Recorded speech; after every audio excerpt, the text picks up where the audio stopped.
Another book. Well, the same book from yesterday, so it ain't a different another book. Same book.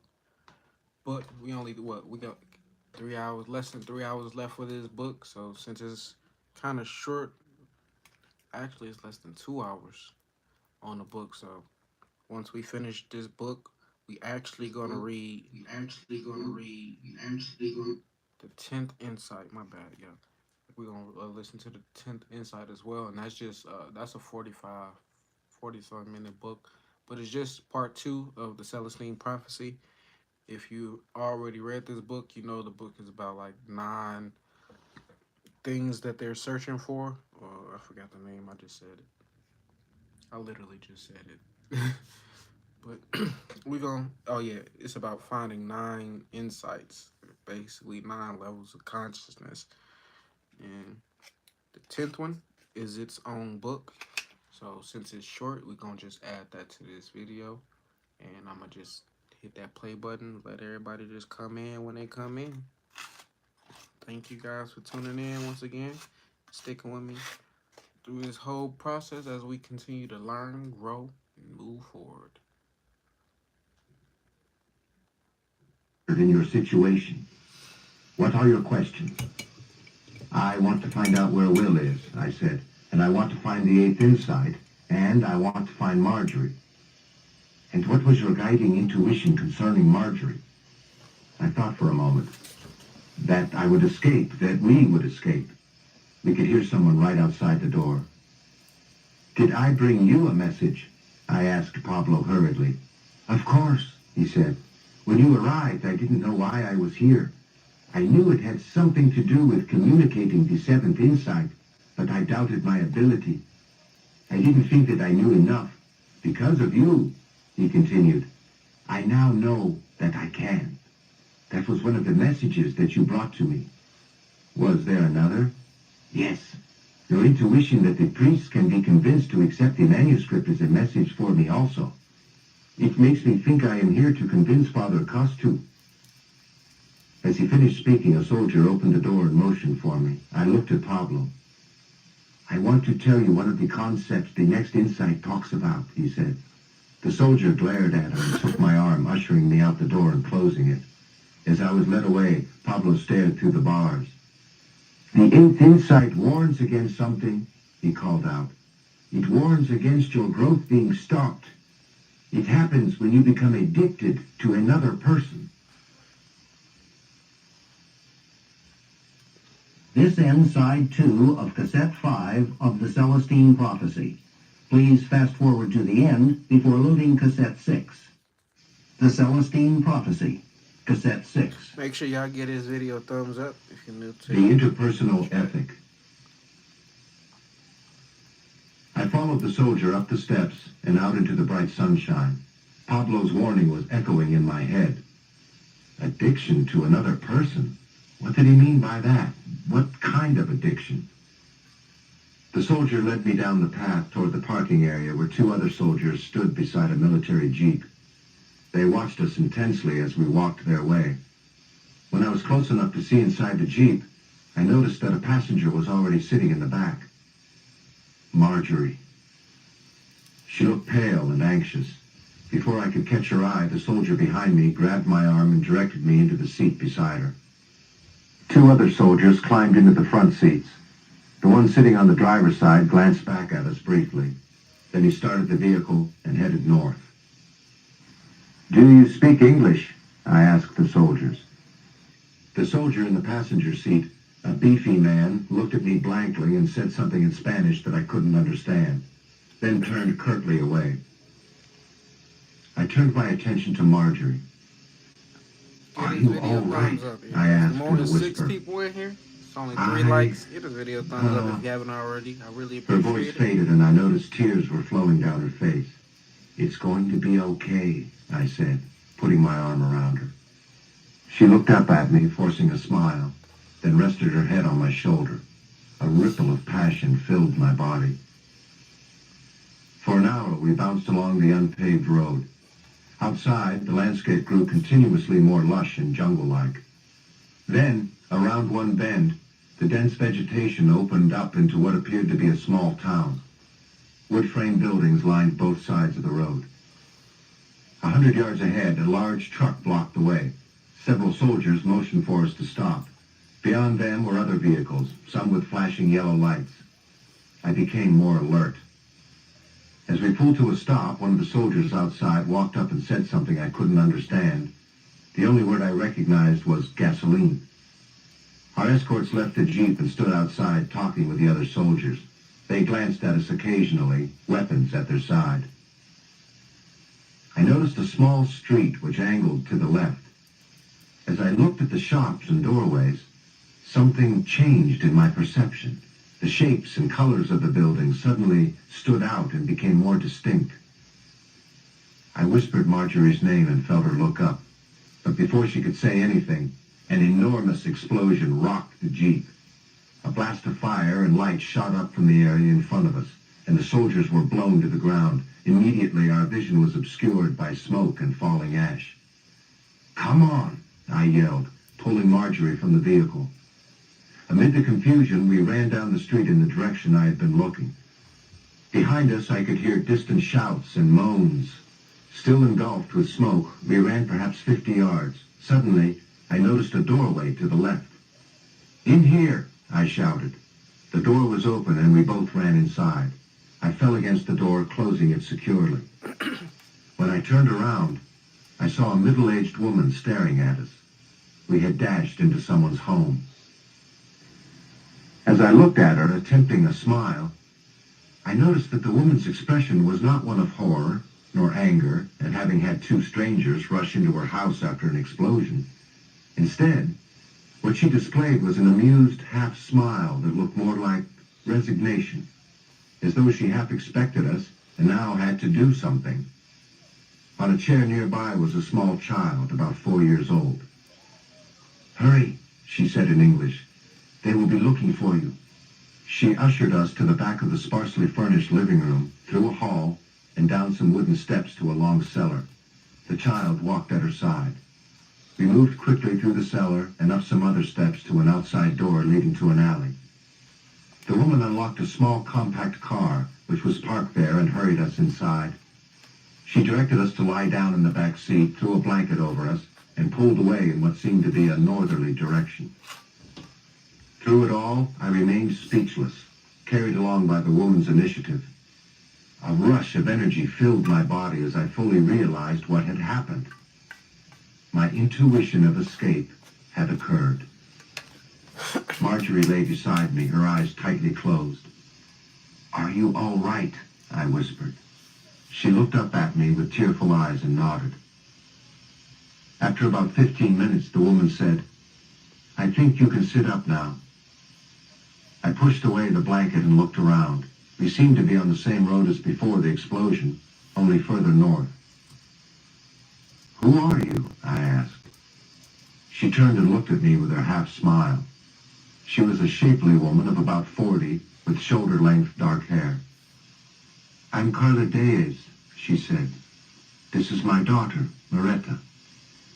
The child was smiling and looking over the passenger seat at us with large, inquisitive eyes. Her hair was jet black and also long. I told them who we were, then asked, "How did you know to help us?" Carla's smile grew wider. "You are running from the soldiers because of the manuscript, aren't you?" "Yes, but how did you know?" "I know the manuscript too." "Where are you taking us?" I asked. "I don't know that," she said. "You will have to help me." I glanced at Marjorie. She was watching me closely as I spoke. "Right now, I don't know where to go," I said. "Before I was captured, I was trying to get to Iquitos." "Why did you want to go there?" she asked. "I'm trying to find a friend. He's looking for the ninth insight. That is a dangerous thing." "I know." "We will take you there, won't we, Loretta?" The little girl giggled and said with a sophistication beyond her years, "Of course." "What kind of explosion was that back there?" I asked. "I think it was a gas truck," she answered. "Earlier, an accident had occurred, a leak." I was still amazed at how quickly Carla had decided to help us, so I decided to press the question. How did you know we were running from the soldiers? She took a deep breath. Looks like you look out of Yesterday, place. many military trucks were passing through the village going north. This is unusual, and it made me think of the time 2 months ago when my friends were taken away. My friends and I studied the manuscript together. We were the only ones in this village who had all 8 insights. Then the soldiers came and took my friends. I have not heard from them. As I watched the trucks yesterday, she continued, I knew the soldiers were continuing to hunt copies of the manuscript and that others, like my friends, would need help. I envisioned myself helping those people if I could. Of course, I suspected that it was meaningful, that I was having that particular thought at that particular time. So when you came into my house, I was not surprised. She paused, then asked, have you ever experienced this? Yes, I said. Carla slowed the car. Ahead was a crossroads. I think we should turn to the right here, she said. It will take longer, but it will be safer. As Carla turned the car to the right, Moretta slid to the left and had to hold on to the seat to keep from falling over. She giggled. Marjorie was staring appreciatively at the little girl. How old is Moretta? Marjorie asked Carla. Carla looked disturbed, then said gently, please, don't talk about her as if she wasn't here. If she was an adult, you would have addressed the question to her. Oh, I'm sorry, Marjorie said. I'm 5, Moretta said proudly.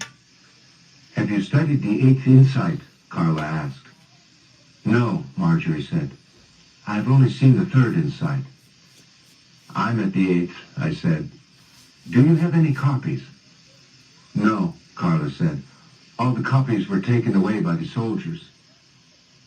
Does the 8th talk about how to relate to children? Yes, it is about how humans will eventually learn to relate to each other, and talks of many things, such as how to project energy to others and how to avoid addictions to people. There was that warning again. I was about to ask Carla what it meant when Marjorie spoke. Tell us about the 8th insight, she said. The 8th insight, Carla explained, is about using energy in a new way when relating to people in general, but it begins at the beginning with children. How should we view children, I asked. We should view them as they really are, as end points in evolution that lead us forward. But in order to learn to evolve, they need our energy on a constant basis, unconditionally. The worst thing that can be done to children is to drain their energy while correcting them.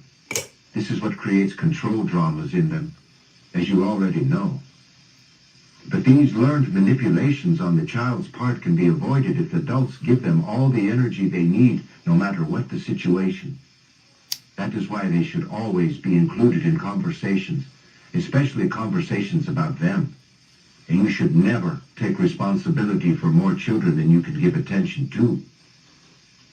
The manuscript says all this? I asked. Yes, she said. And the point about the number of children is highly stressed.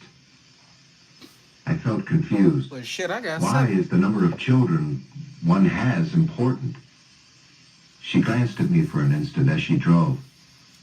Because any one adult can only focus on and give attention to one child at a time. If there are too many children for the number of adults, then the adults become overwhelmed and unable to give enough energy. The children begin to compete with each other for the adults' time. Sibling rivalry, I said. Yes, but the manuscript says that this problem is more important than people think.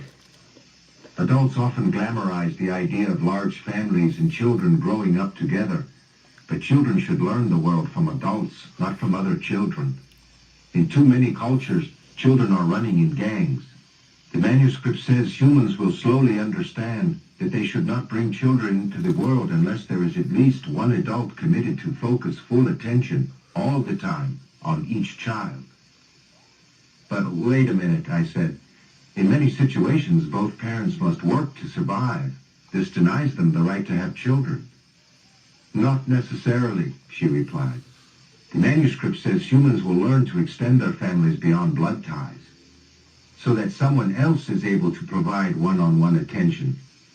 All the energy does not have to come from the parents alone. In fact, it is better if it does not. But whoever cares for the children must provide this one-on-one attention. Well, I said, you've done something right. Loretta certainly seems mature. Carla frowned and said, don't tell me, tell her. Oh, right. I looked at the child. You act very grown up, Loretta.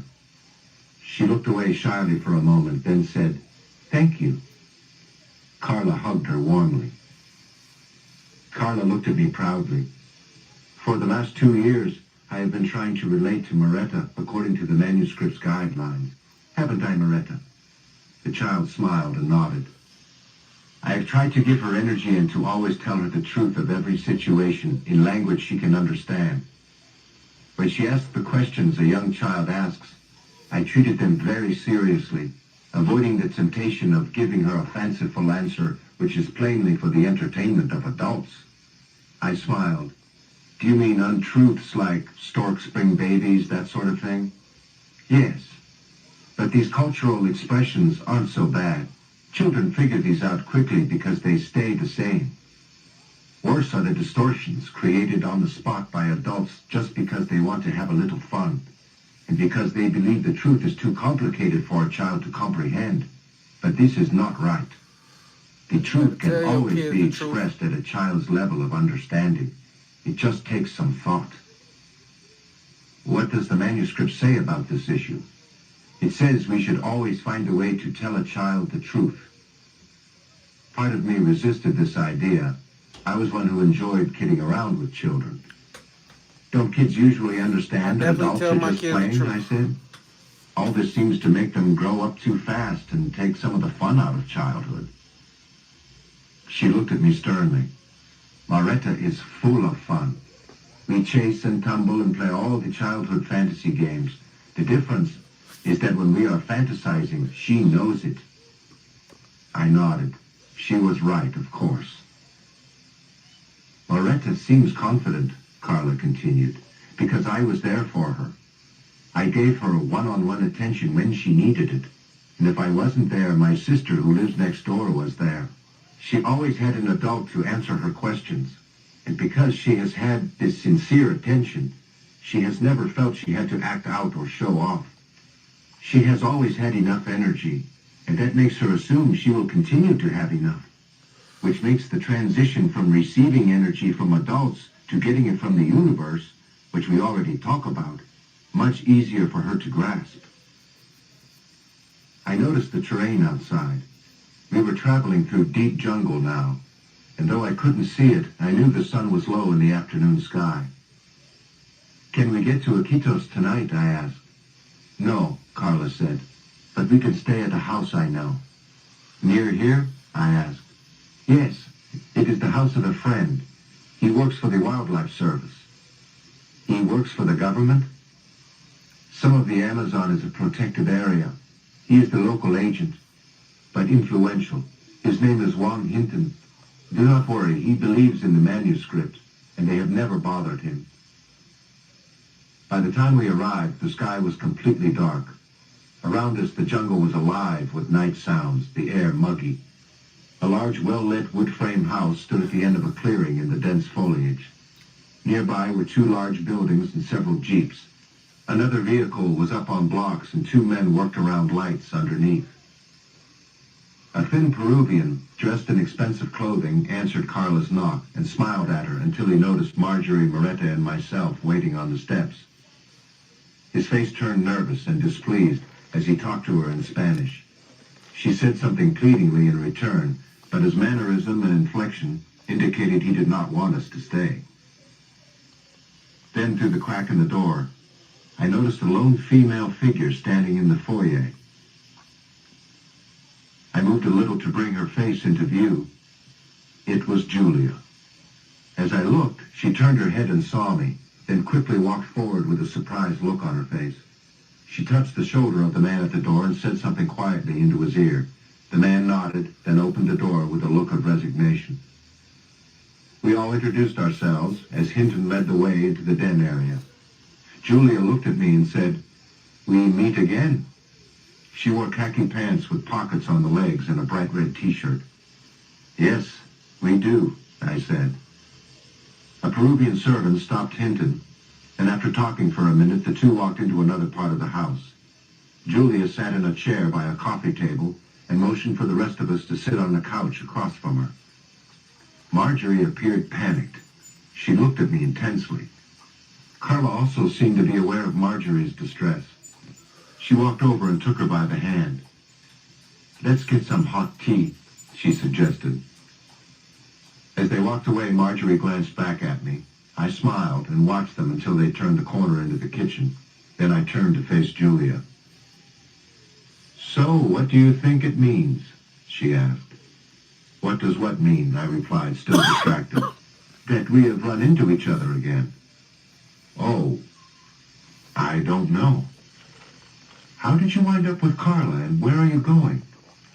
"She saved us. Marjorie and I had been detained by the Peruvian troops. When we escaped, she happened to be there to help us." Julia looked intense. "Tell me what occurred." I leaned back and told her the whole story, beginning at the point in which I had taken Father Carl's truck, and then all about the capture and our eventual escape. "And Carla agreed to take you to Iquitos?" Julia asked. "Yes." "Why do you want to go there?" "That's where Will told Father Carl he was going. Will apparently has a lead about the Ninth Insight. Also, Sebastian is there for some reason." Julia nodded. "Yes, Sebastian has a mission near there. It's where he made his reputation converting the Indians." "What about you?" I asked. "What are you doing here?" Julia told me she too wanted to find the Ninth Insight, but that she had no leads. She had come to this house after thinking repeatedly of her old friend Hinton. I was hardly listening. Marjorie and Carla had walked out of the kitchen and were standing in the hall talking, cups of tea in their hands. Marjorie caught my eye but said nothing. "Has she read much of the manuscript?" Julia asked, nodding toward Marjorie. "Just the Third Insight," I said. "We can probably get her out of Peru if that's what she wants." I turned and looked at her. "How?" "Rolando is leaving tomorrow for Brazil. We have some friends at the American Embassy there. They can get her back to the United States. We have helped other Americans this way." I looked at her and nodded tentatively. I realized I was having mixed feelings about what she had said. Part of me knew that leaving would be best for Marjorie, but another part wanted her to stay, to remain with me. I felt changed, energized when she was around. "I think I need to talk with her," I finally said. "Of course," Julia replied. "We can talk later."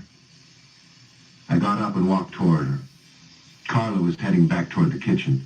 Marjorie stepped around the corner of the hall out of sight. When I walked up, she was leaning back against the wall. I pulled Marjorie into my arms. My body pulsated. "Feel that energy?" I asked, whispering into her ear. "It's incredible," she said. "What does it mean?" "I don't know. We have some kind of connection." I glanced around. No one could see us. We kissed passionately. When I pulled back to look at her face, she looked different, stronger somehow. And I thought back to the day we had met at Vicente and to the conversation in the restaurant at Kula. I couldn't believe the amount of energy I felt in her presence, and when she touched me. She held me tightly. "Since that day at Vicente," she said, "I've wanted to be with you. I didn't know what to think about it then, but the energy is wonderful. I've never experienced anything like this." Out of the corner of my eye, I noticed Carla walking up, smiling. She told us that dinner was ready, so we made our way into the dining room and found a huge buffet of fresh fruits and vegetables and breads. Everyone served their plates and sat around a large table. After Moretta sang a blessing song, we spent an hour and a half eating and talking casually. Hinton had lost his nervousness, and he set a light-hearted mood which helped to ease the tension of our escape. Marjorie was talking freely and laughing. Sitting beside her filled me with warm love. After dinner, Hinton took us back into the den where a custard dessert was served with a sweet liqueur. Marjorie and I sat on the couch and fell into a long conversation about our pasts and significant life experiences. We seemed to grow closer and closer. The only difficulty we discovered was that she lived on the West Coast and I resided in the South. Later, Marjorie dismissed the problem and laughed heartily. "I can't wait until we get back to the United States," she said. "We'll have so much fun traveling back and forth." I sat back and gave her a serious look. "Julia said that she could arrange a way for you to go home now." "You mean both of us, don't you?" she replied. "No, I can't go." "Why?" she asked. "I can't leave without you." "But I can't stand to stay here any longer either. I'll go crazy." "You'll have to go ahead. I'll be able to leave soon." "No," she said loudly. "I can't stand that." Carla, who was walking back into the den from putting Loretta to bed, glanced toward us. She looked quickly away. Hinton and Julia were still talking, seemingly oblivious to Marjorie's outburst. "Please," Marjorie said, "let's just go home." I looked away. "Okay, fine," she said. "Stay." She stood and walked briskly towards the bedroom area. My gut wrenched as I watched Marjorie walk away. The energy I had gained with her collapsed, and I suddenly felt weak and confused. I tried to shake it off. After all, I told myself, I hadn't known her that long. On the other hand, I thought, maybe she was correct. Maybe I should just go home. What difference could I make here anyway? Back at home, I could perhaps marshal some support for the manuscript and stay alive as well. I stood up and started to follow her down the hall, but for some reason, I sat back down. I couldn't decide what to do. "May I join you for a minute?" Carla was suddenly asking. I hadn't noticed that she was standing beside the sofa. "Sure," I said. She sat down and looked at me with regard. "I couldn't help overhearing what is going on," she said. "And I thought that before you made your decision, you might want to hear what the Eighth Insight says about addictions to people." "Yes, please. I want to know what that means." "When one first learns to be clear and to engage one's evolution, any of us can be stopped suddenly by an addiction to another person." "You're speaking of Marjorie and me, aren't you?" "Let me explain the process," she said, "and you judge for yourself." "Okay. First, let me say that I had a very hard time with this part of the insight. I don't think I would have ever understood if I had not met Professor Renault." "Renault?" I exclaimed. "I know him. We met when I was learning the Fourth Insight." "Well," she said, "we met when we both had reached the Eighth Insight. He stayed at my house for several days." I nodded in amazement. "He said that the idea of an addiction, as used in the manuscript, explains why power struggles arise in romantic relationships. We've always wondered what causes the bliss and euphoria of love to end, to suddenly turn into conflict, and now we know. It is a result of the flow of energy between the individuals involved. When love first happens, the two individuals are giving each other energy unconsciously, and both people feel buoyant and elated. That's the incredible high we all call being in love. Unfortunately, once they expect this feeling to come from the other person, they cut themselves off from the energy in the universe and begin to rely even more on the energy from each other. Only now there doesn't seem to be enough, and so they stop giving each other energy and fall back into their dramas in an attempt to control each other and force the other's energy their way. At this point, the relationship degenerates into the usual power struggle." She hesitated for a moment, as if checking whether I understood, then added, "Renaud told me that our susceptibility to this kind of addiction can be described psychologically, if that will help you understand." I nodded again for her to continue. "Renaud said the problem starts in our early family. Because of the energy competition there, none of us were able to complete an important psychological process. We weren't able to integrate our opposite sexual side. Our what? In my case, she continued, I wasn't able to integrate my male side. In your case, you weren't able to integrate your female side. The reason we can become addicted to someone of the opposite sex is that we've yet to access this opposite sex energy ourselves.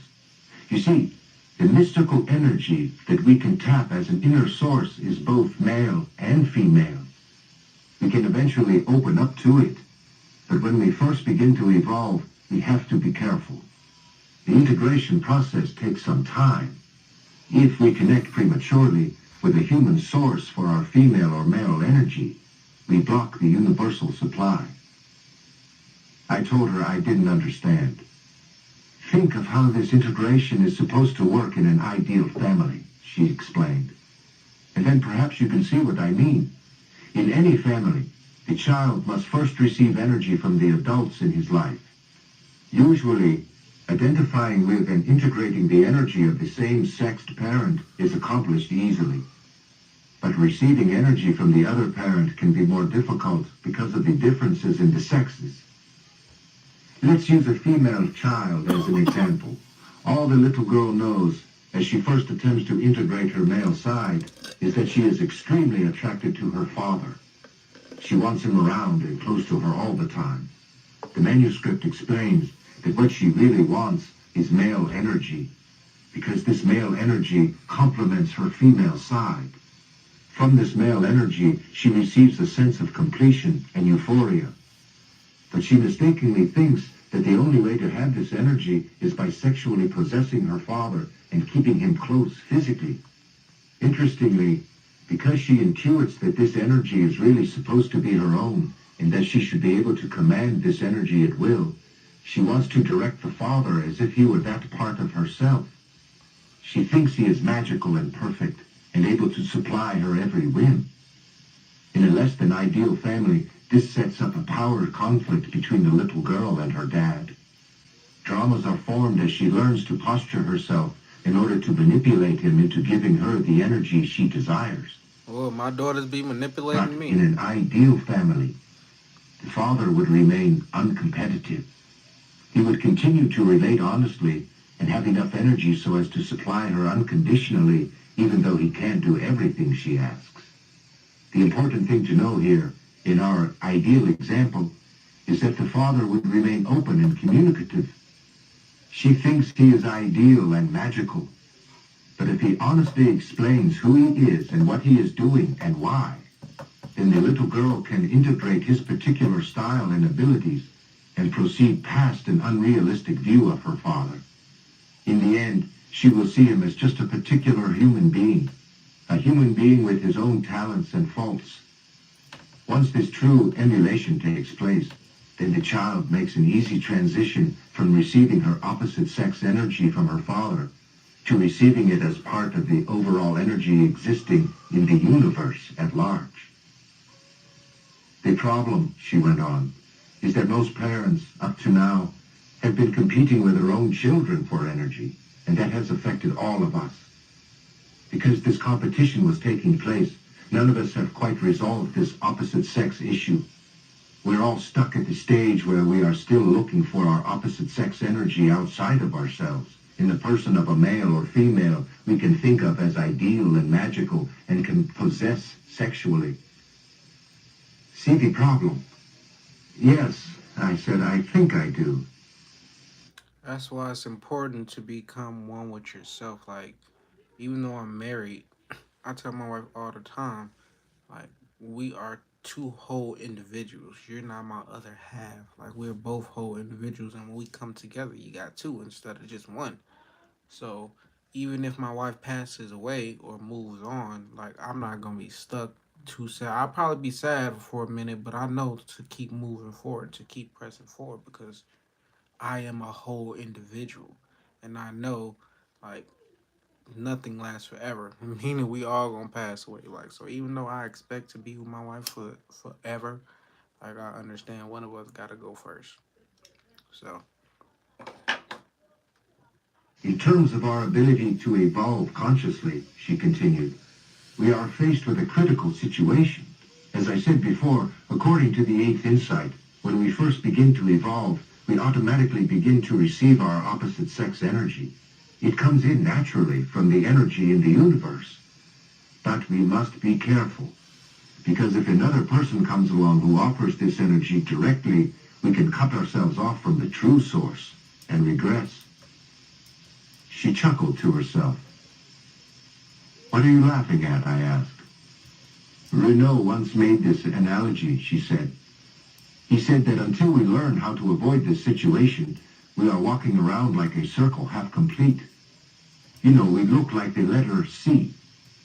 We are very susceptible to a person of the opposite sex, some other circle half complete, coming up and joining with us, completing the circle that way, and giving us a burst of euphoria and energy that feels like the wholeness that a full connection with the universe produces. In reality, we have only joined up with another person who is looking for their other half on the outside too. Renault said that this is a classical codependent relationship and that it has built-in problems that begin to arise immediately. She hesitated, as though she expected me to say something, but I only nodded. You see, the problem with this completed person, this O, that both people think they have reached, is that it has taken two people to make this one whole person. One supplying the female energy and one supplying the male. This one whole person consequently has two heads, or egos. Both people want to run this whole person they have created, and so, just as in childhood, both people want to command the other, as if the other were themselves. This kind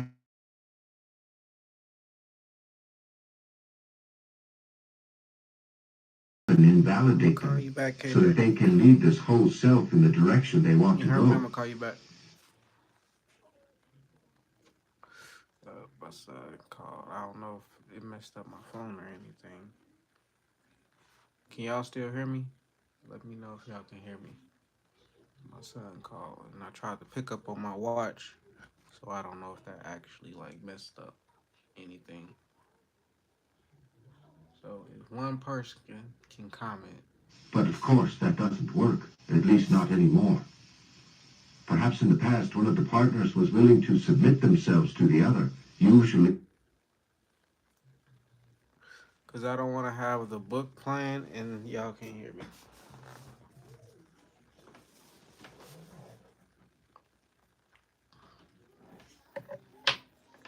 Yeah, yeah, what?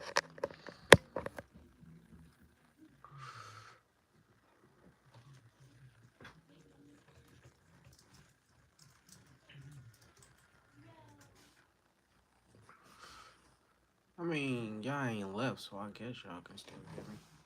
I'm gonna just keep playing it, dude. Fuck it. The woman, sometimes the man.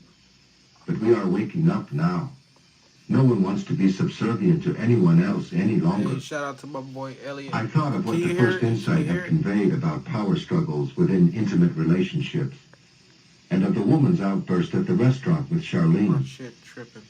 Well, So much for it's romance, not I tripping. said. It's just like Oh, weird. we can still have romance, Carla replied. But first we have to complete the circle on our own. Hey, don't We have to forget to give this stabilize video a our thumbs channel up. with the universe. I really That appreciate takes it. time. But afterward, we are never susceptible to this problem again, and we can have what the manuscript calls a higher relationship. When we connect romantically with another person after that, we create a super person. But it never pulls us from the path of our individual evolution. Which is what you think Marjorie and I are doing to each other now, isn't it? Pulling ourselves off the paths. Yes. So how do we avoid these encounters? I asked. By resisting the love at first sight feeling for a while. By learning to have platonic relationships with members of the opposite sex. But remember the process. You must have these relationships only with people who will reveal themselves totally, telling you. So like the biggest issue is like when we meet a person, a man meet a woman, woman meet a man, and you don't even gotta be on the spiritual path, but with me being on the spiritual path, if I was to meet another woman, Like, of course, I'm married, so I ain't gonna be out there cheating. But the first thing happened is a sexual attraction. Like, I don't know if people want to agree with it or not, but most time a man see a woman, the first thing he see, like, if she fine, is some type of sexual attraction. It's not a platonic. Me, I've mastered not it not being like that. I've mastered like just being friends with female. Not having to like DM them on some flirting type stuff. Like I overcame that. Like that used to be my biggest issue. Like every time I would meet a chick, even if they was the coolest person, I would ruin it because I was already having sexual thoughts. So once I stopped lusting and like conforming to temptation and all of that, like I was finally able to conquer that demon within myself. Like, but other than that, most of the time, a dude meet a woman, and if they both spiritual, they gonna forget about the spirituality and be focused on love or what they think is love. But if you can strain from that and become friends first, get to know that person, like then you can get to that next part. How and why they are doing what they are doing, just as this would have happened with the opposite-sexed parent during an ideal childhood. By understanding who these opposite-sex friends really are on the inside, one breaks past one's own fantasy projection about that gender, and that releases us to connect again with the universe. Remember also, she continued, that this is not easy, especially if one has to break away from a current codependent relationship. It is a real pulling apart of energy. It hurts, but it must be done. Codependence is not some new malady some of us have. We're all codependent, and we're all growing out of it now. The idea is to begin to experience that sense of well-being and euphoria experienced in the first moment of a codependent relationship when you are alone. You get to have him or her on the inside. After that, you evolve forward and can find that special romantic relationship that really fits you. She paused. And who knows, if both you and Marjorie evolve further, perhaps you will find that you truly belong with each other. But understand, your relationship with her has no way of working now. Our conversation was interrupted as You hear that? Like when you first start off and you meet a chick or females, if you meet a dude and y'all start off sexually, like with a sexual relationship, like it's doomed to be ruined. Like when I met my wife, like she made me be her friend. Like she had me in a friend zone for at least like 30 days before like we finally started dating. Well, we made it official.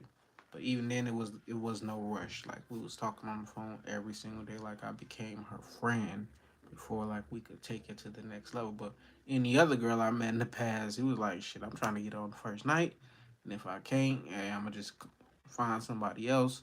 Like it always worked out in my favor because I was manifesting that in my life. So once I changed it up the focus, stopped focusing on females trying to get sex all the time, I was able to manifest the lifestyle I really wanted to live. Like so, control them sexual urges, my brothers and sisters. and walked over and explained that he was retiring for the night and that our rooms had been prepared. We both expressed our appreciation for his hospitality, and as he walked away, Carla said, I think I'm going to bed also. We'll talk later. I nodded and watched her as she left. Then I felt a hand on my shoulder. It was Julia. I'm going to my room, she said. Do you know where yours is? I can show Last you. night I came in Please, tired I of said, then asked, where's Marjorie's room? Tasha. I seen that. I ain't commented, but I seen like you commented on the Harry Potter video. That's because I'm like, now when I get off live, I'm gonna just put on a different random book, like just to play throughout the night. Like so, you probably thought I was in the live, but nah, it was just a book. Literally, it was just a book. People was commenting and stuff. I'm like, oh shit, I'm gonna start doing this every single night. I didn't read the title. Yeah, if it don't say book club and it's just a book, like then that's just gonna be the audio book. So that's what I'm adding new to my channel, just like different books people want to listen to, like Harry Potter and the Sorcerer's Stone. Like that's one of my favorite books. So like that was like, my introduction. That was I was testing to see how it was gonna go, and it did pretty good for itself. Like so, as far as me trying to get watch time hours up and all of that, like the book was playing 8 hours, and by the time I woke up and like took off, I mean the book finished, I had like almost 30 hours of watch time just off that one video. So I'm like, I need to do this often. Just need to find long enough books. So, but yeah, I'm gonna still be hopping on live every day. It's just like after as you know how like when we'd be watching TV and cable, and then at midnight them fucking info commercials are always coming on or different shit you don't fucking normally see or hear on the fucking channel. Basically, that's what is gonna be going on. I'm gonna just be playing some of my favorite books overnight, just so I can have them in my stash. Like so, I'll be always able to go listen to those books. So I ain't no telling what I'm gonna play tonight. So She smiled as we walked down the hall and stopped in front of a particular door. Nowhere near yours, she said. Mr. Hinton is a very conservative man. I smiled back and bid her good night, then entered my room and held my stomach make until sure I I went to read the sleep. entire title. Go. Like, definitely got to read them titles. I I awoke knew to that the was gonna smell of happen though. rich coffee. The aroma permeated the entire house. After I dressed, For sure, Elliot. That's. I mean, I smoke other shit, but mainly these King Palm. Definitely. I didn't smoke one pack. This one empty, and I just finished another. So yeah, I be going through those mugs a lot.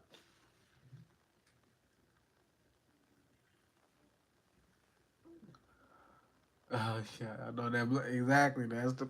It's almost getting down to that black strip. walked into the den.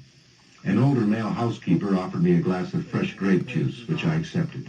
Nah, I don't Good say what page morning, you on. Julia said from behind. But it's like we got like less than 2 hours left on this book, so we getting to the end part. But like I said in the beginning, before everybody started showing up, it's a book called the 10th Insight, and it's basically like the sequel to this, but it's on like 40 something extra minutes.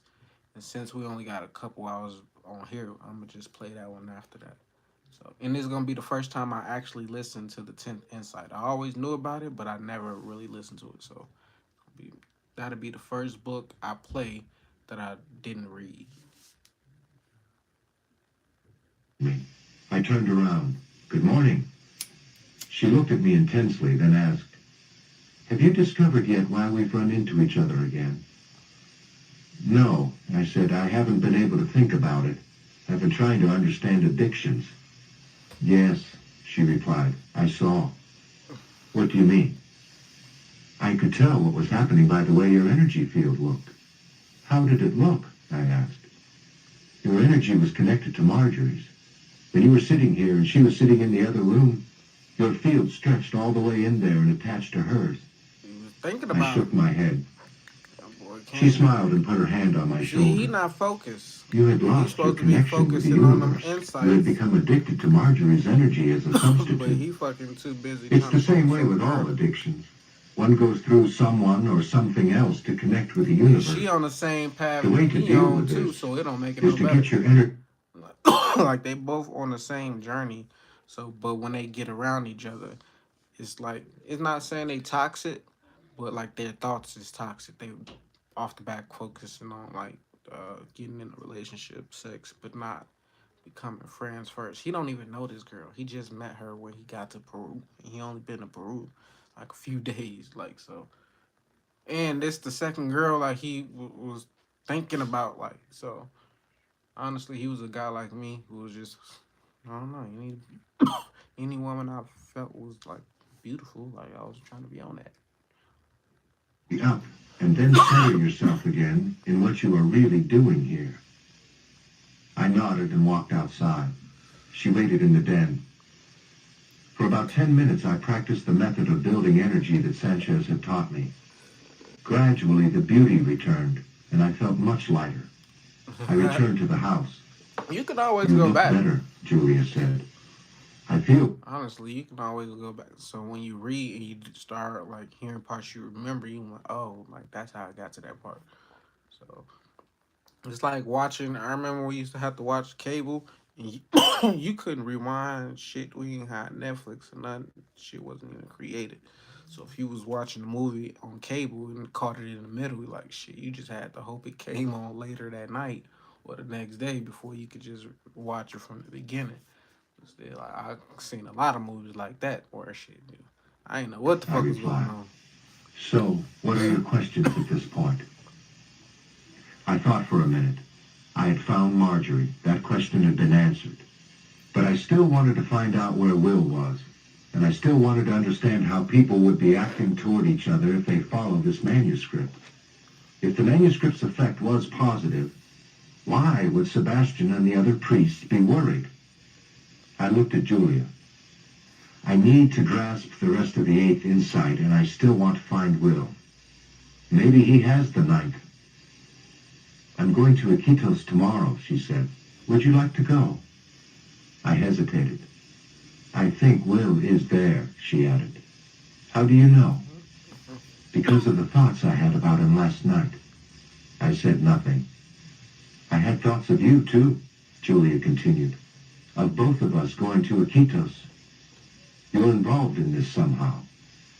Involved in what? I asked. She grinned. In finding this last insight before Sebastian does. As she spoke, the image came to my mind of Julia and me arriving at Iquitos, but then deciding to go in separate directions for some reason. I felt I had a purpose, but it was unclear. I focused again on Julia. She was smiling. Where were you? She asked. Sorry, I said. I was thinking about something. Was it important? I don't know. I was thinking that once we get to Iquitos, that we would go in two different directions. Rolando came into the room. I brought the supplies you wanted, he said to Julia. He recognized me and nodded politely. Good, thank you, Julia replied. Did you see many soldiers? No, I did not see any, he said. Marjorie walked into the room then and distracted me, but I could hear Julia explaining to Rolando that she thought Marjorie wanted to go with him to Brazil, where she would arrange passage back to the States. I went over to Marjorie. How did you sleep? I asked. She looked at me as though deciding whether to remain angry. Not very well, she said. I nodded toward Rolando. He is Julia's friend. He is leaving this morning for Brazil. From there, he'll help you get back to the States. She appeared frightened. Look, you're going to be okay, I said. They've helped other Americans. They know people at the American Embassy in Brazil. In no time, you'll be home. She nodded. I'm worried about you. I'll be fine, don't worry. As soon as I get back to the U.S., I'll call you. From behind me, Hinton announced that breakfast was being served. We walked into the dining room and ate. Afterward, Julia and Rolando seemed to be in a hurry. Julia explained that it was important for Rolando and Marjorie to get across the border before dark, and the journey would take all day. Marjorie packed some clothes that Hinton had given her, and later, while Julia and Rolando were talking by the door, I pulled Marjorie to the side. Don't worry about anything, I said. Just keep your eyes open, and perhaps you'll see the other insights. She smiled, but said nothing. I watched with Julia as Rolando helped her load her things into his small car. Her eyes met mine briefly as they drove away. Do you think they will get through all right? I asked Julia. She looked at me and winked. Of course. And now we had better go as well. I have some clothes for you. She handed me a satchel of clothes, and we loaded these and several boxes of foodstuff into the pickup truck. We then said goodbye to Hinton and Carla and Moretta, and drove northeast toward Iquitos. This ends side 1 of cassette 6. Please turn the cassette over and start side 2 at the same point. As we traveled, the landscape grew even more jungle-like, and we saw very few signs of people. I began thinking of the eighth insight. Clearly, it was a new understanding of how to treat others, but I didn't understand it completely. Carla had told me of the way one should treat children and the dangers of an addiction to a person. But both Pablo and Carla had alluded to a way to consciously project energy onto others. What was that about? I caught Julia's eye and said, I haven't quite grasped the eighth insight. He How we grasped that approach other shit. people determines how quickly we evolve, how That quickly our life motherfucker just questions. don't want to. He don't want to stop messing with old girl. Like you don't understand. You can get with her in the future, but if you try to like get with her now, it's gonna just corrupt both of y'all. It's gonna distract y'all from the journey. But he ready to go back home. He ready to say fuck this journey. Like, is it even worth it in the end? Shit, he already gained all the information he think he needs. But hey, I understand how he feels. Answered, she said. How does that work, I asked. Think about your own situation, she said. How have your questions been answered? By people who came along, I guess. Were you completely open to their messages? Not really, I was mainly aloof. Were the people who brought messages to you pulled back also? No, they were very open and helpful. I hesitated, unable to think of the correct way to express my idea. Did they help you by opening you up? She asked. Did they fill you with warmth and energy somehow? Her remark uncapped an eruption of memories. I recalled Will's soothing attitude when I was on the verge of panic in Lima, and Sanchez's fatherly hospitality, and Father Carl's and Pablo's and Carla's concerned counsel. And now Julia's. They all had the same look in their eyes. Yes, I said, all of you have done that. That's right, she said, we have. And we were doing it consciously, following the eighth insight. By He been lifting you holding up and back the helping you to whole get time. clear, we could search for the truth, the message that you had for us. Do you understand that? Energizing you was the best thing we could do for ourselves. What does the manuscript say about all this exactly? It's Most people come in your life to pour your energy, but I'm one of them people that's coming to give you energy. And that's why I created this book club, because once y'all hear these books and y'all can resonate with them, or it's like just spark your imagination or just spark an idea or thought, like that's what my mission is about. Like shit, helping y'all overcome whatever it is that y'all going through in life, because it's always going to be something in the book that's going to help you get to that next level. Or that open you up whenever to a people new cross way of our thinking. paths, there is always a message for us. Chance encounters do not exist, but how we respond to these encounters determines whether we're able to receive the message. If we have a conversation with someone who crosses our path and we do not see a message pertaining to our current questions, it does not mean there was no message. It only means we missed it for some reason. She thought for a moment, then continued. Have you ever run into an old friend or acquaintance, talked for a minute and left, then run into him or her again the same day or the same week? Yes, I have, I replied. And what do you usually say? Something like, well, fancy seeing you again, and laugh and go on your way. Something like that. The manuscript says You're that what supposed we to should talk to do that instead person. in this Have a situation is to conversation with stop them. what we are doing no matter what, and find out the message we have for that person, and that the person has for us. The manuscript predicts that once humans grasp this reality, our interaction will slow down and become more purposeful and deliberate. But isn't that hard to do? Especially with someone who wouldn't know what you were talking about. Yes, but the manuscript outlines the procedures. You mean the exact way we're supposed to treat each other? That's right. What does it say? Do you remember the third insight? That humans are unique in a world of energy and that they can project their energy consciously? Yes. Do you remember how this is done? I recalled John's lessons. Yes, it's done by appreciating the beauty of an object until enough energy comes into us to feel love. At that point, we can send energy back.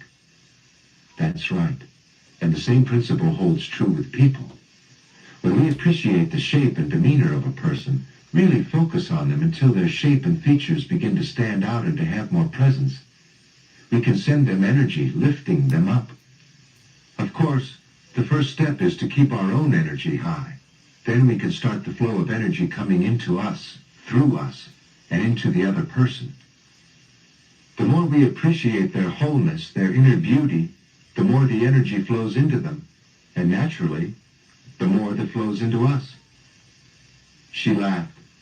It's really a rather hedonistic thing to do, she said. The more we can love and appreciate others, the more energy flows into us. That's why loving and energizing others is the best possible thing we can do for ourselves. I've heard that before, I said.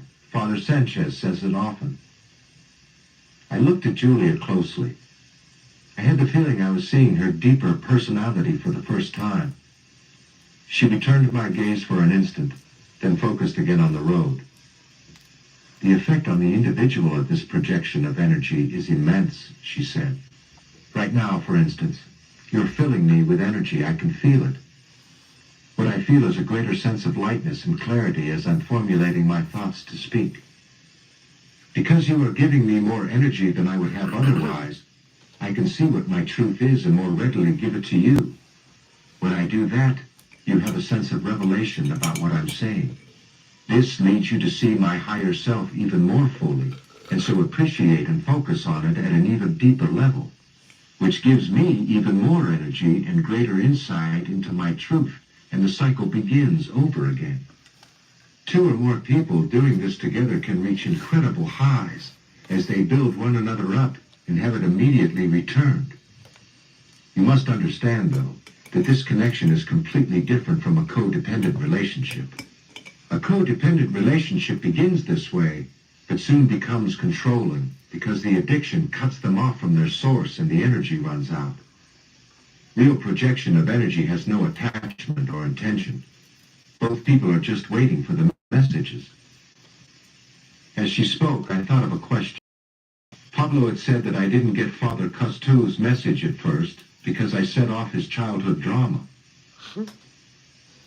What do we do, I asked Julia, if the person we are speaking with is already operating in a control drama and I be trying to doing pull that us shit into it? to How do we cut people. through that?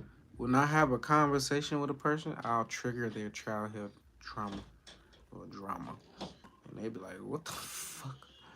That's why people don't like to talk to me because I be triggering shit in them. Sometimes good stuff, not sometimes, but more often I'll trigger something good in them. But sometimes, like if a bad, not I ain't gonna call a person a bad person. But if a person operates in a negative way of thinking, in a negative way of being, and they have a conversation with me, I'm gonna make them see that, and they gonna be mad at me because I was able to see through them. I was able to expose how they really work. Like so, people don't like being around me for that main reason. Cause I'm a mirror. I mirror exactly who you truly are to yourself. Julia answered quickly. The manuscript says if we do not Most assume the people don't matching like what they drama, look in the then the mirror. person's Like own they don't drama like will what fall they see in apart. the mirror. I'm not sure I understand, I said. Julia was looking at the road ahead. I could tell she was in thought. Somewhere right through here is a house where we can buy some gasoline. I looked down at the gas gauge. It indicated the truck's tank was half full. We still have plenty of gas, I said. Yes, I know, she replied. But I had a thought about stopping and filling it up, so I think we should. Oh, okay. There's the road, she said, pointing to the right. We made the turn and drove almost a mile into the jungle before arriving at what looked like a supply house for fishermen and hunters. The dwelling was built at the edge of a river and several fishing boats were tied to the dock. We pulled up to a rusty pump and Julia went inside to find the owner. I climbed out and stretched, then walked around the building to the water's edge. The air was extremely humid.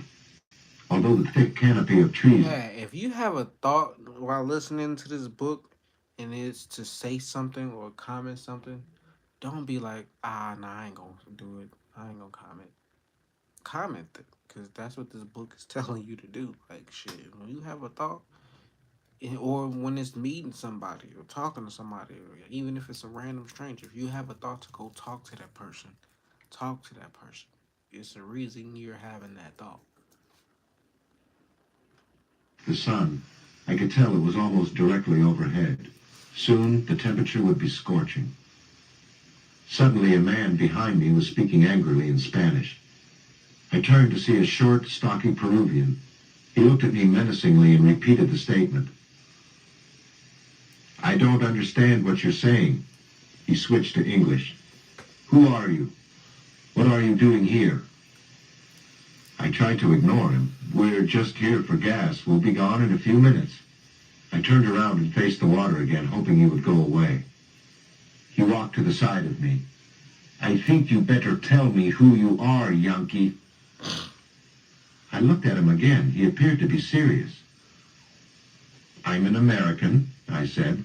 You I'm know not that. sure where I'm going. I'm riding with a friend. A lost American, he said hostily. That's right, I said.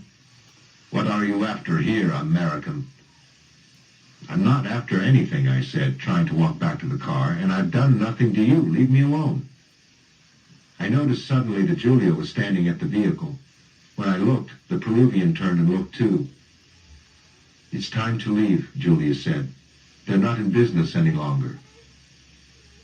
Who are you? The Peruvian asked her in his hostile tone. Why are you so angry? Julia asked in response. The man's demeanor changed. Because it is my job to look after this place. I'm sure you do a good job, but it's hard for people to talk if you're frightening them. The man stared, trying to figure Julia out. We're on our way to Iquitos, Julia said. We're working with Father Sanchez and Father Carl. Do you know them? He shook his head, but the mention of the two priests settled him down even more. He finally nodded and walked away. Let's go, Julia said. We got in the truck and drove away. I realized how anxious and nervous I had been. I tried to shake it off. Did anything happen inside? I asked. Julia looked at me. What do you mean? I mean, did anything happen inside to explain why you had the thought to stop? Exactly. She laughed, then said, No, all the action was outside. I looked at her. Have you figured it out? She asked. No, I replied. What were you thinking about just before we arrived? That I wanted to stretch my legs. No, before that. What were you asking about when we were talking? I tried to think. We were talking about childhood dramas. Then I remembered. You had said something that had confused me, I said. You had said that a person cannot play a control drama with us unless we play the matching drama. I didn't understand that. Do you understand now? Not really. What are you getting at? The scene outside clearly demonstrated what happens if you do play the matching drama. How? She glanced at me briefly. What drama was the man playing with you? He was obviously the intimidator. Right. And what drama did you play? Aloof. I was just trying to get him off my back. I know, but what drama were you playing? Well, I started off in my aloofness drama, but he kept coming after me. Then? The conversation was irritating me, but I tried to get centered and stay with it. I looked at Julie and said, I guess I was playing poor me. She smiled. That's right. I noticed you handled him with no problem, I said. Only because I didn't play the drama he expected. Remember that each person's control drama was formed in childhood in relation to another drama. Therefore, each drama needs a matching drama to be fully played out.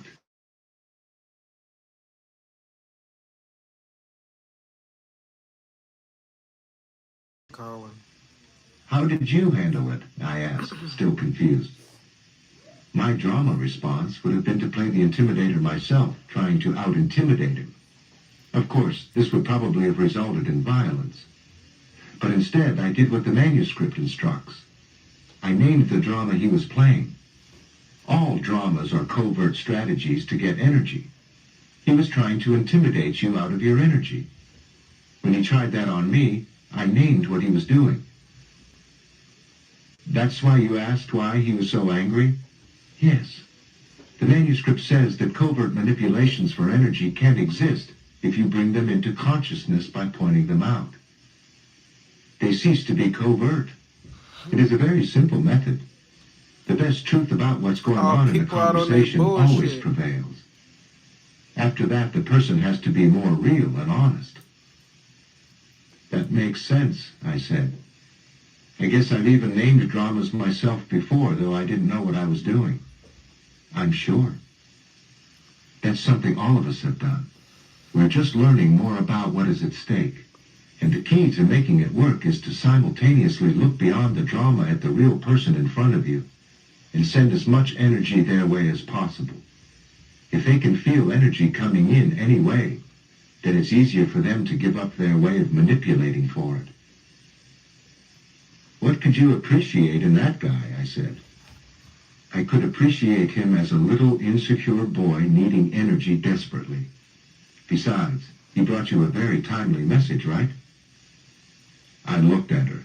She appeared to be on the verge of laughter.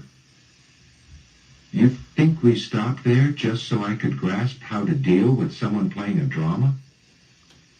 That was the question you asked, wasn't it? I smiled, my good That's feeling exactly beginning to how it return. works. If you ask yourself Yes. something, the answer's gonna come. I guess it immediately. was. You just gotta follow. A mosquito buzzing around my face forced me awake. I looked over at Julia. She was smiling as though recalling something humorous. For several hours after leaving the river camp, we had ridden in silence, munching on the food Julia had prepared for the trip. You're awake, Julia said. Yes, I replied. How far is Iquitos? The town is about 30 miles, but the Stewart Inn is only a few minutes ahead. It's a small inn and hunting camp. The owner is English and supports the manuscript. She smiled again. We have had many good times together. Unless something has happened, he should be there. I hope we can get a lead on where Will is. She pulled the truck to the side of the road and looked at me. We'd better get centered in where we are, she said. Before I ran into you again, I had been floundering around wanting to help find the 9th Insight, but not knowing where to go. At one point I realized I had been thinking repeatedly of Hinton. I get to his house, and who should show up but you? And you tell me that you're looking for Will, and that he's rumored to be in Iquitos. I have the intuition that we'll both be involved in finding the 9th Insight. And then you have the intuition that at some point we separate and go in different directions. Is that pretty much it? Yes, I said. Well, I want you to know that after that, I got to thinking about Willie Stewart in the inn. Something is going to happen there. I nodded. She drove the vehicle back on the road and around a curve. There's the inn, Julia said. Ahead about 200 yards, where the road took another sharp bend to the right, was a 2-story Victorian-style home. We pulled into a gravel parking area and stopped. Several men were talking on the porch. I opened the door of the vehicle and was about to get out when Julia touched my shoulder. Remember, she said, no one is here by accident. Stay alert for the messages. I followed her as we walked up the porch. The men, well-dressed Peruvians, nodded distractedly as we walked by them and into the house. Once in the large foyer, Julia pointed to a dining room and asked me to pick a table and wait there while she looked for the owner. I surveyed the room. It contained a dozen or so tables lined in 2 rows. I picked a table about halfway down and sat with my back against the wall. 3 more men, all Peruvians, came in behind me and sat down across from my table. Another man came in soon after and took a table about 20 feet to my right. He sat at an angle where his back was slightly toward me. I noticed he was a foreigner, perhaps European. Julia entered the room, spotted me, and then walked over and sat down facing me. The owner isn't here, she said, and his clerk knew nothing of Will. Now what? I asked. She looked at me and shrugged. I don't know. We'll have to assume that someone here has a message for us. Who do you think it is? I don't know. How do you know it will happen? I asked, suddenly feeling skeptical. Even after all the mysterious coincidences that had happened to me since I had been in Peru, I still had trouble believing one would occur just now because we wanted it to. Don't forget the third insight, Julia replied. The universe is energy, energy that responds to our expectations. People are part of that energy universe too, so when we have a question, the people show up who have the answer. She cut her eyes to the other people in the room. I don't know who these people are, but if we could talk with them long enough, we would find a truth each had for us, some part of the answer to our questions. I looked at her askance. She leaned toward me across the table. Get it into your head. Everyone who crosses our path has a message for us. Is y'all getting that? Otherwise, they would have taken another path, or left earlier or later. There's no such thing as The a fact that these coincidence. people are here means that they are here for some reason. I looked at her, still not sure whether I believed it was that simple. The hard part, she said, is figuring out who to take time to talk with when talking with everyone is impossible. How do you decide? I asked. The manuscript says there are signs. I was listening intently to Julia, but for some reason I glanced around and looked at the man to my right. He turned around at exactly the same time and looked back at me. As I caught his eye, Voila. he shifted his gaze back to his food. I also looked away. What signs? I asked. See this nigga.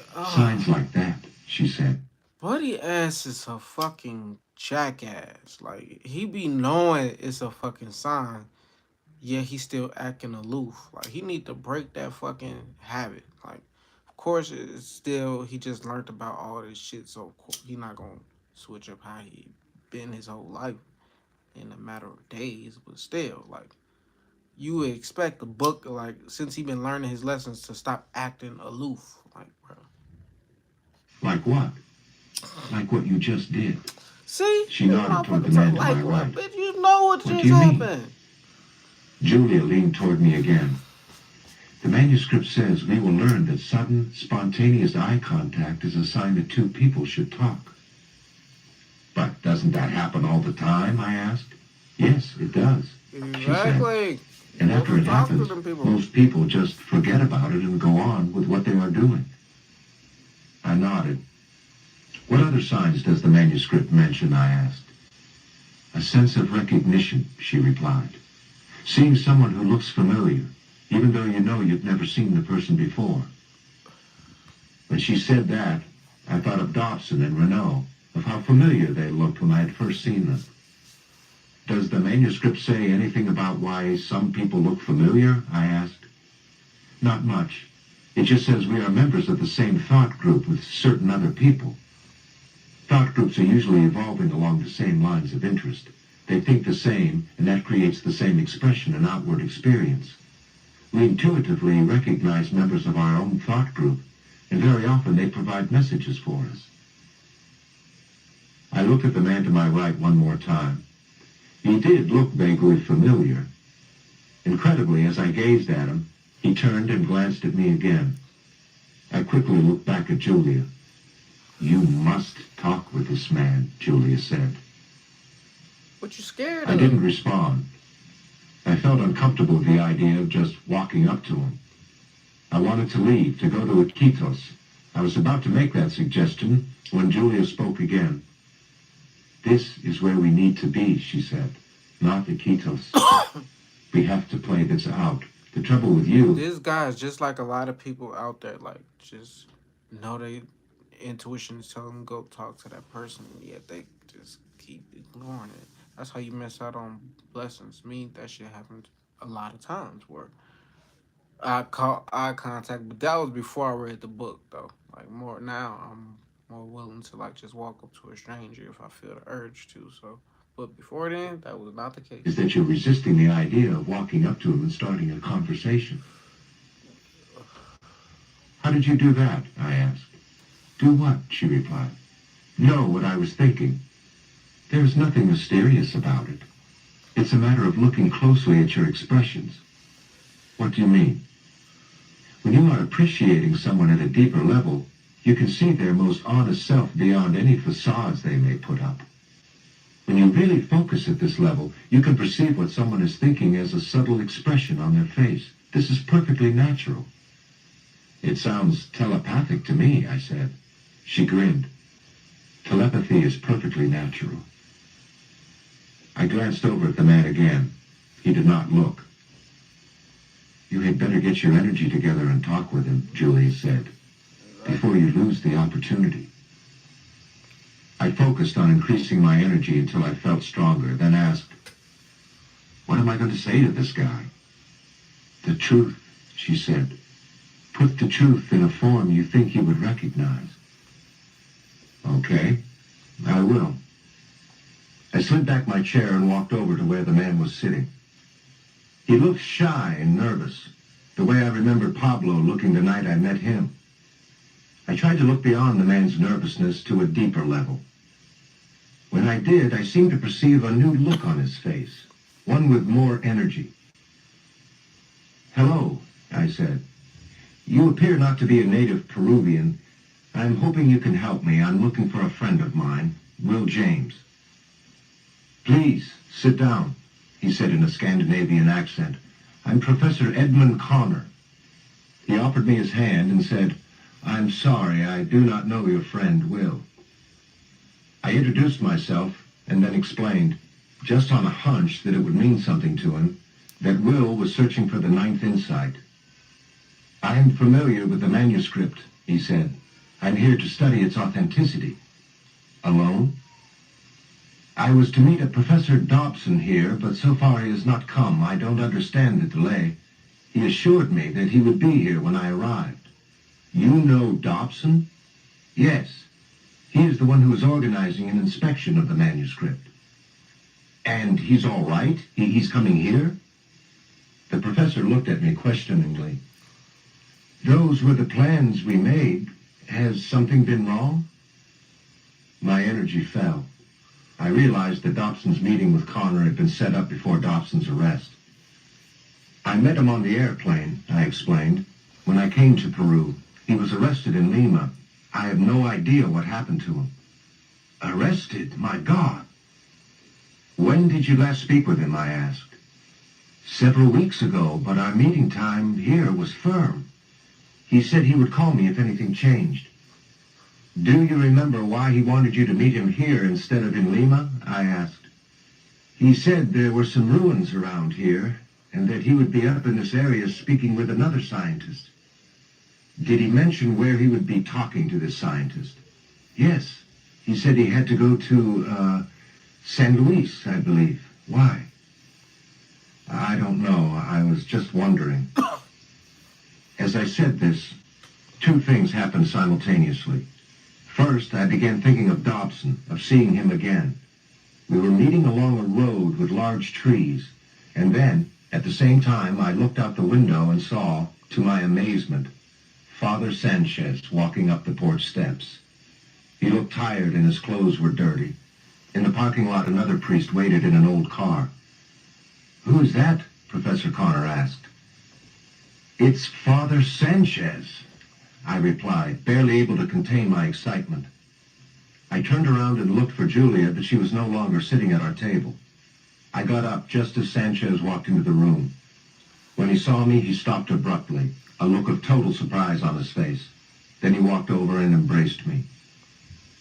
Are you all right? He asked. Yes, fine, I said. What are you doing here? Through his fatigue, he chuckled lightly. I didn't know where else to go, and I almost didn't make it here. Hundreds of troops are headed this way. Why are the troops coming? Connor asked from behind me, walking up to where Sanchez and I were standing. I'm sorry, Sanchez replied. I do not know what the troops have in mind. I just know there are many. I introduced the two men and told Father Sanchez of Connor's situation. Connor appeared panicked. I must leave, he said, but I have no driver. Father Paul is waiting outside, Sanchez said. He is going back to Lima immediately. You may ride with him if you wish. Indeed, I do, Connor said. Wait, what if they run into those troops, I asked. I don't think they would stop Father Paul, Sanchez said. He is not well known. At that moment, Julia came back into the room and saw Sanchez. The two hugged warmly, and again, I introduced Connor. As I spoke, Connor seemed to grow even more fearful, and after only a few minutes, Sanchez told him that it was time for Father Paul to start back. Connor left to get his belongings from his room and quickly returned. Both Sanchez and Julia escorted him outside. But I told him goodbye there and waited at the table. I wanted to think. I knew meeting Connor was significant somehow, and that Sanchez finding us here was important, but I couldn't quite figure it out. Before long, Julia came back into the room and sat down beside me. I told you something was going to happen here, she said. If we hadn't stopped, we wouldn't have seen Sanchez or Connor, for that matter. By the way, what did you learn from Connor? I'm not sure yet, I said. Where's Father Sanchez? He checked into a room to rest for a while. He hasn't slept in 2 days. I looked away. I knew that Sanchez was tired, but hearing that he was unavailable disappointed me. I wanted very much to talk with him, to see if he could add some perspective to what was happening, especially concerning the soldiers. I felt uneasy, and part of me wanted to flee with Connor. Julia picked up on my impatience. Take it easy, she said. Slow down and tell me what you think of the 8th Insight so far. I looked at her and tried to center myself. I'm not sure where to start. What do you think the 8th Insight is saying? I thought back. It's about a way of relating to other people, to children and to adults. It's about naming control dramas and breaking through them and focusing on other people in a way that sends them energy. And? She asked. I focused on her face and immediately saw what she was getting at. And if we are observant about who to talk with, then we get the answers we desire as a result. Julia smiled broadly. Have I grasped the insight? I asked. Almost, she said. But there's one more thing. You understand how one person can uplift another. Now, you're about to see what happens in a group when all of the participants know how to interact this way. I walked out to the porch and sat in one of the wrought iron chairs. After a few minutes, Julia came through the door and joined me. We had eaten a leisurely dinner without much talking, and afterward had decided to sit outside in the night air. 3 hours had gone by since Sanchez had gone to his room, and I was beginning to feel impatient again. When Sanchez suddenly walked outside and sat down with us, I was relieved. Have you heard anything about Will? I asked him. When I spoke, he slid his chair around to face Julia and me. I noticed that he was carefully adjusting the position of his chair so that he was in equal distance from each of us. Yes, he said finally, I have. He paused again and appeared to be in thought, so I asked, what did you hear?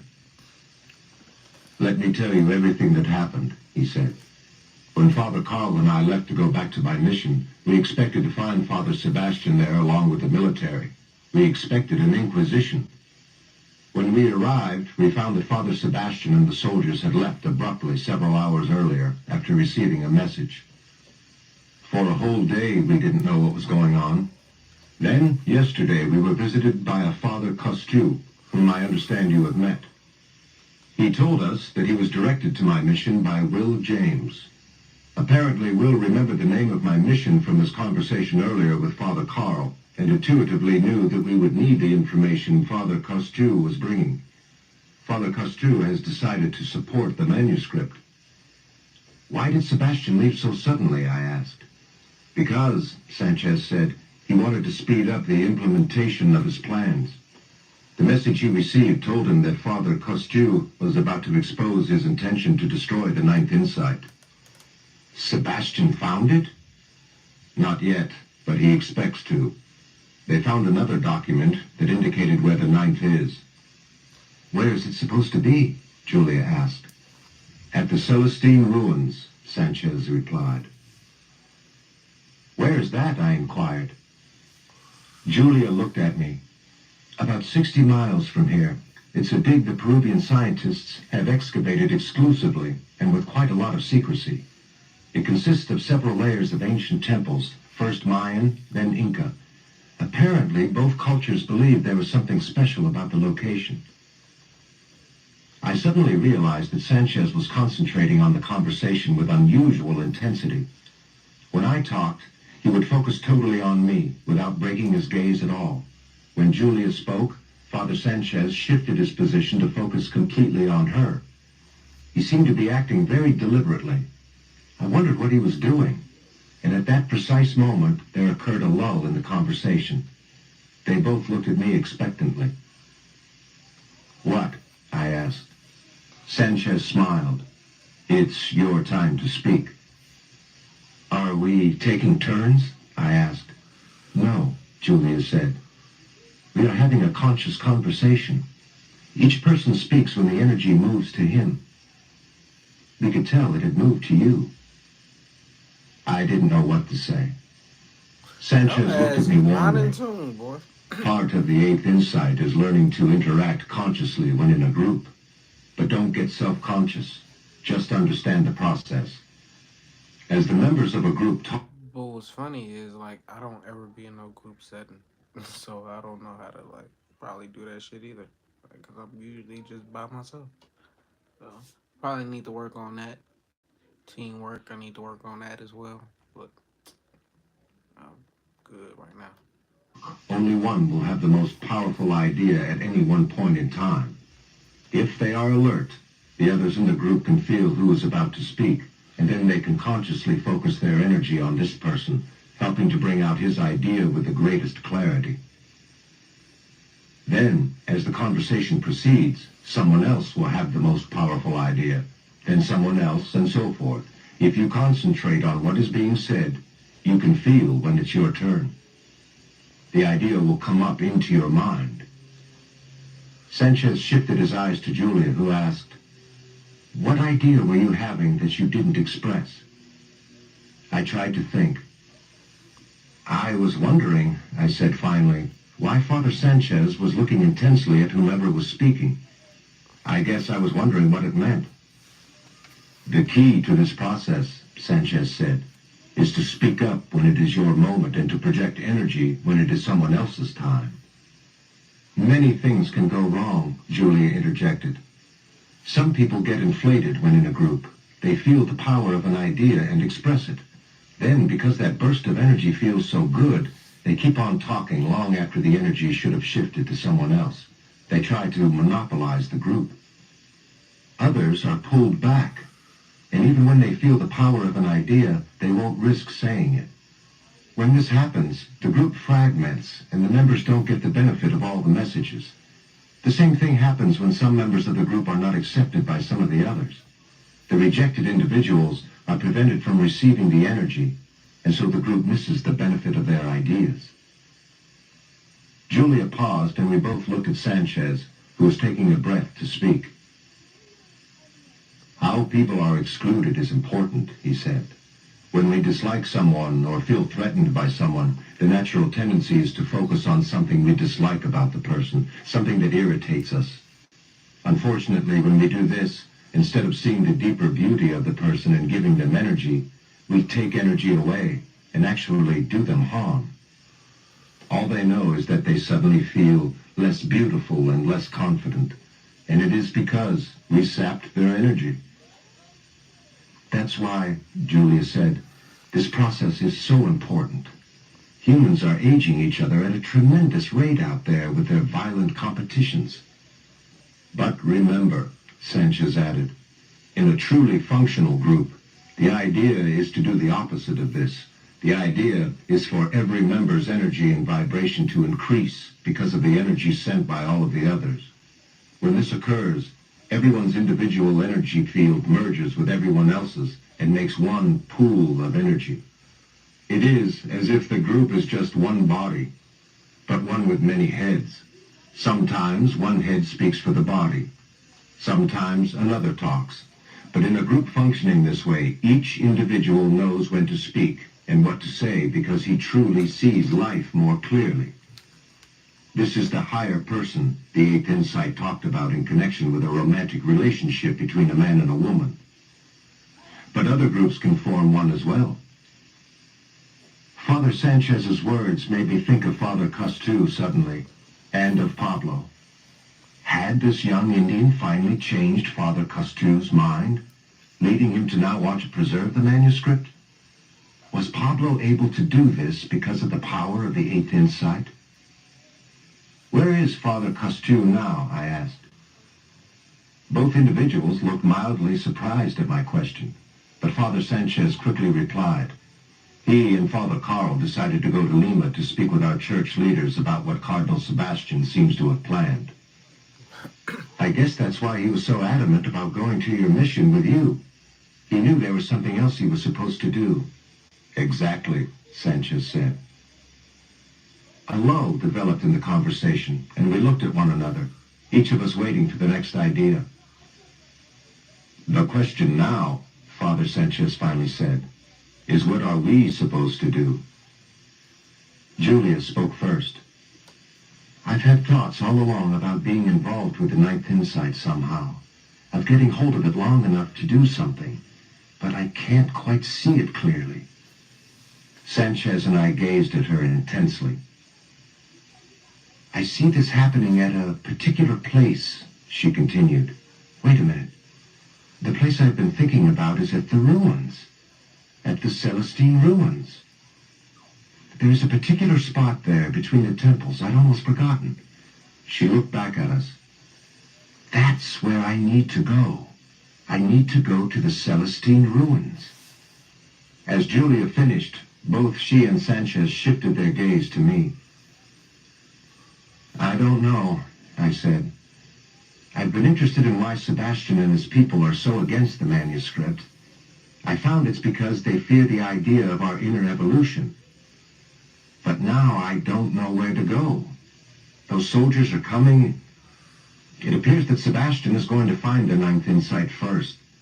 I don't know. I've been thinking I'm involved somehow in convincing him not to destroy it. I stopped speaking.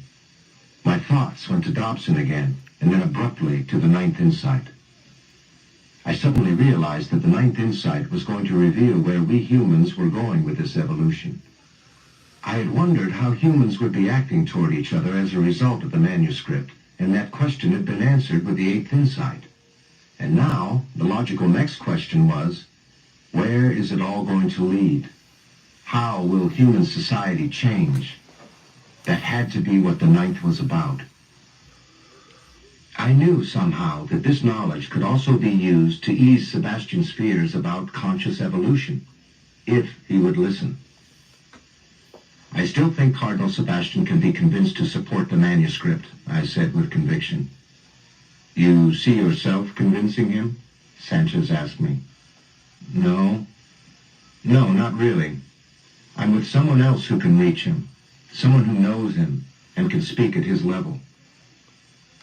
As I said that, Julie and I both spontaneously looked at Father Sanchez. He struggled to smile and spoke with resignation. Cardinal Sebastian and I have avoided a confrontation over the manuscript for a long time. He has always been my superior. He considered me his protege, and I must admit that I looked up to him. But I guess I always knew that it would come to this. The first time you mentioned it, I knew that the task of convincing him was mine. My whole life has set me up for it. He looked intensely at Julia and me, then continued. My mother was a Christian reformer. She hated the use of guilt and coercion when evangelizing. She felt that people should come to religion because of love, not out of fear. My father, on the other hand, was a disciplinarian who later became a priest and, like Sebastian, believed adamantly in tradition and authority. That left me wanting to work within the church authority, but always seeking ways it should be amended so that higher religious experience is emphasized. Dealing with Sebastian is the next step for me. I've been resisting it, but I know I have to go to Sebastian's mission at Iquitos. I'll ride with you, I said. This ends side 2 of cassette 6 of the Celestine Prophecy. Please fast forward to the end before loading cassette 7. The Celestine Prophecy, cassette 7. The emerging culture. The road north wound through dense jungle and across several large streams, tributaries, Father Sanchez told me, of the Amazon. We had risen early and said a quick goodbye to Julia, then left in a vehicle Father Sanchez had borrowed, a truck with raised, oversized tires and four-wheel drive. As we traveled, the terrain rose slightly and the trees became more widely spaced and larger. This looks like the land around Vicente, I told Sanchez. He smiled at me and said, we've entered a 50-mile stretch of land about 20 miles wide that is different, more energized. It runs all the way to the Celestine ruins. On all sides of this area is pure jungle. Far to the right, at the edge of the jungle, I noticed a patch of cleared land. What is that? I asked, pointing. That, he said, is the government's idea of agricultural development. A wide stretch of trees had been bulldozed and pushed into piles, some partially burned. A herd of cattle grazed aimlessly amid the wild grasses and eroded topsoil. As we passed, several looked our way, distracted by the sound. I noticed another patch of freshly bulldozed land and realized the development was moving toward the larger trees we were traveling through. That looks awful, I said. It is, Sanchez replied. Even Cardinal Sebastian is against it. I thought of Phil. Maybe this was the place he was trying to protect. What had happened to him? Suddenly, I thought of Dobson again. Connor had said Dobson intended to come to the inn. Why had Connor been there to tell me that? Where was Dobson now? Deported? Imprisoned? It did not escape my notice that I had spontaneously perceived an image of Dobson in connection with Phil. How far away is Sebastian's mission? I asked. About an hour, Sanchez replied. How are you feeling? What do you mean? I mean, how is your energy level? I think it's high, I said. Lots of beauty here. What did you think of the talk we three had last night? He asked. I thought it was amazing. Did you understand what was happening? You mean the way ideas were bubbling up in each of us at different times? Yes, but the greater meaning of that. I don't know. Well, I've been thinking about it. This way of consciously relating, in which everyone attempts to bring out the best in others rather than to have power over them, is a posture the entire human race will eventually adopt. Think of how everyone's energy level and pace of evolution will increase at that point. Right, I said. I've been wondering how human culture will change as the overall energy level rises. He looked at me as if I had hit on the exact question. That's what I want to know too, he said. We looked at each other for an instant, and I knew we were both waiting to see who would have the next idea. Finally, he said, the answer to that question must be in the ninth insight. It must explain what will happen as the culture evolves forward. That's what I think, I said. Sanchez slowed the truck. We were approaching a crossroads, and he seemed undecided about which route to take. Do we go anywhere near San Luis? I asked. He looked directly into my eyes. Only if we... I wonder why that happened. But that shit always happened. Internet started tripping.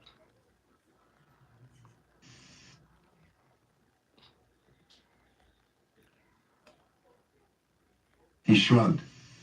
I don't know. The most direct route to Iquitos is straight ahead. I just felt hesitant for some reason.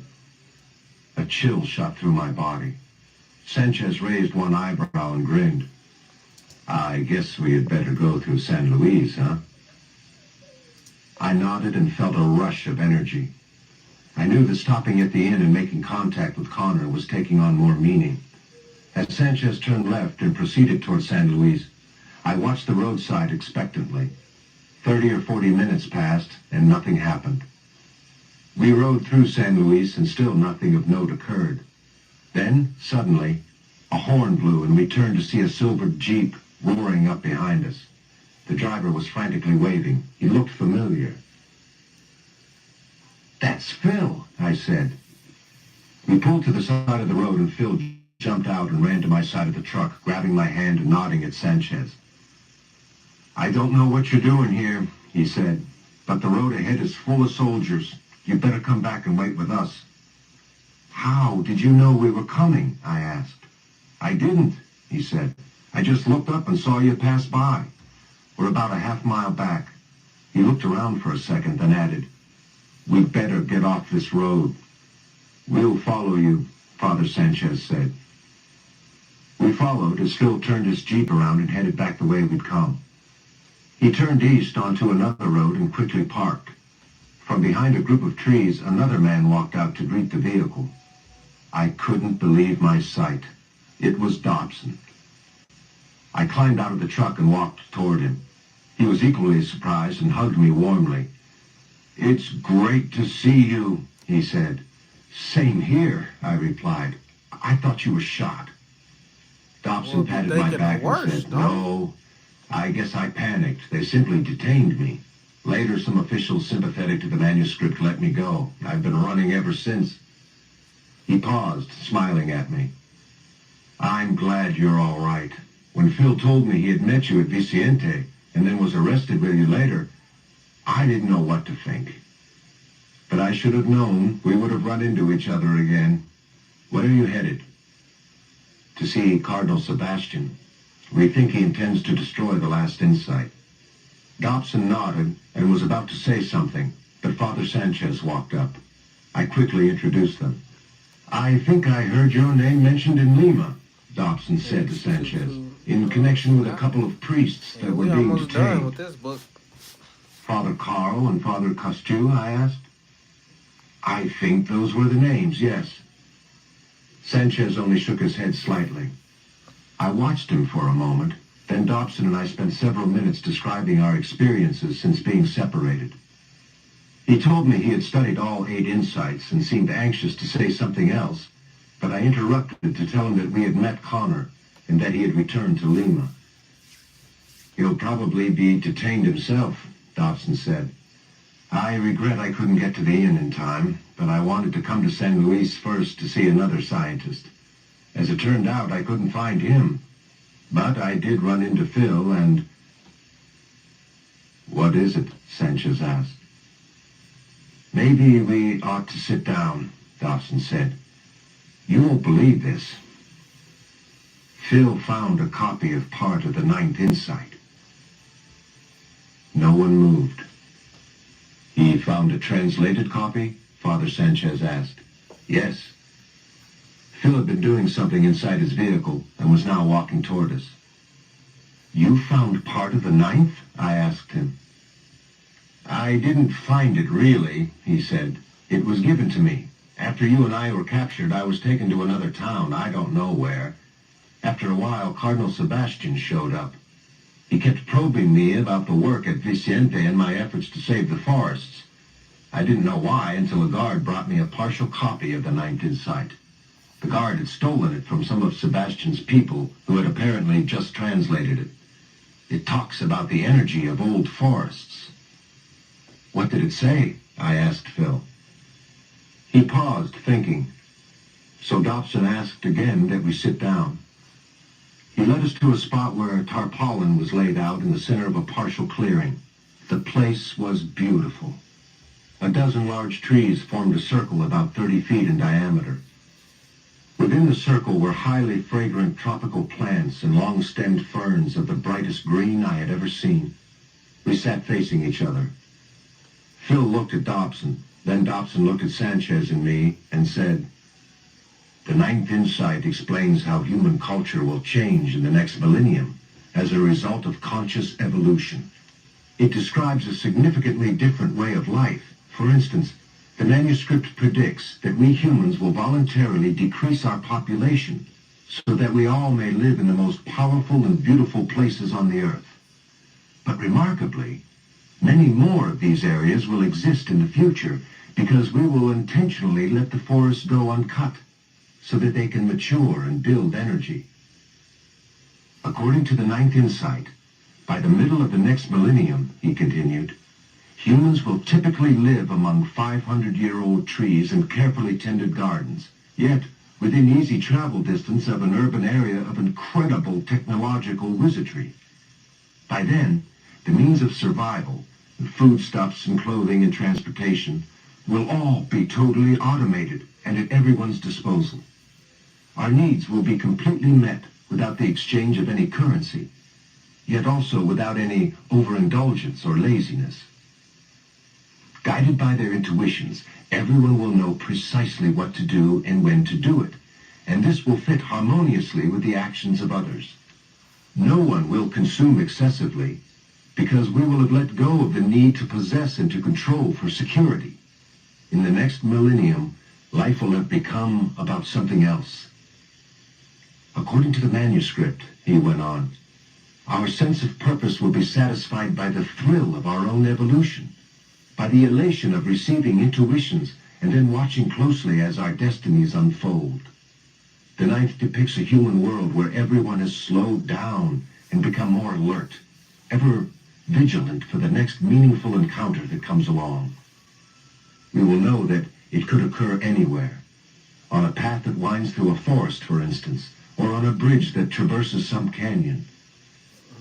Can you visualize human encounters that have this much meaning and significance? Think how it would be for two people meeting for the first time. Each will first observe the other's energy field, exposing any manipulation. It is. Once clear, they will consciously share life story. This book was written in 1993, so when they talking about the next millennium, they talking about right now. Like, so a lot of people is waking up right now, as you can see. So, hey, the Celestine prophecy was just speaking the future into existence. Until, elatedly, messages are discovered. Afterward, each will go forward again on their individual journey, but they will be significantly altered. They will vibrate at a new level and will therefore touch others in a way not possible before their meeting. As we gave him energy, Dobson became ever more eloquent and inspired with his description of the new human culture. And what he said rang true. I personally had no doubt that he was describing an achievable future. Yet I also knew that throughout history, many visionaries had glimpsed such a world. Marx, for example. Yet no way had been found to create such a utopia. Communism had become a tragedy. Even with the knowledge imparted in the first 8 insights, I couldn't imagine how the human race could get to the place described by the ninth, considering human behavior generally. When Dobson paused, I voiced my concern. The manuscript says our natural pursuit of the truth will lead us there, Dobson explained, smiling directly at me. But to grasp how this movement will occur, perhaps it is necessary to visualize the next millennium in the same manner you studied the current one with me in the airplane, remember? As though you were living through it in one lifetime? Dobson briefly informed the other men of the process, and then continued. Think about what has occurred already in this millennium. During the Middle Ages, we lived in a simple world of good and evil, defined by the churchmen. But during the Renaissance, we broke free. We knew there had to be more to man's situation in the universe than the churchmen knew, and we wanted the full story. We then sent science out to discover our true situation. But when this effort didn't provide the answers we needed right away, we decided to settle in and turned our modern work ethic into a preoccupation that secularized reality and squeezed the mystery out of the world. But now, we can see the truth of that preoccupation.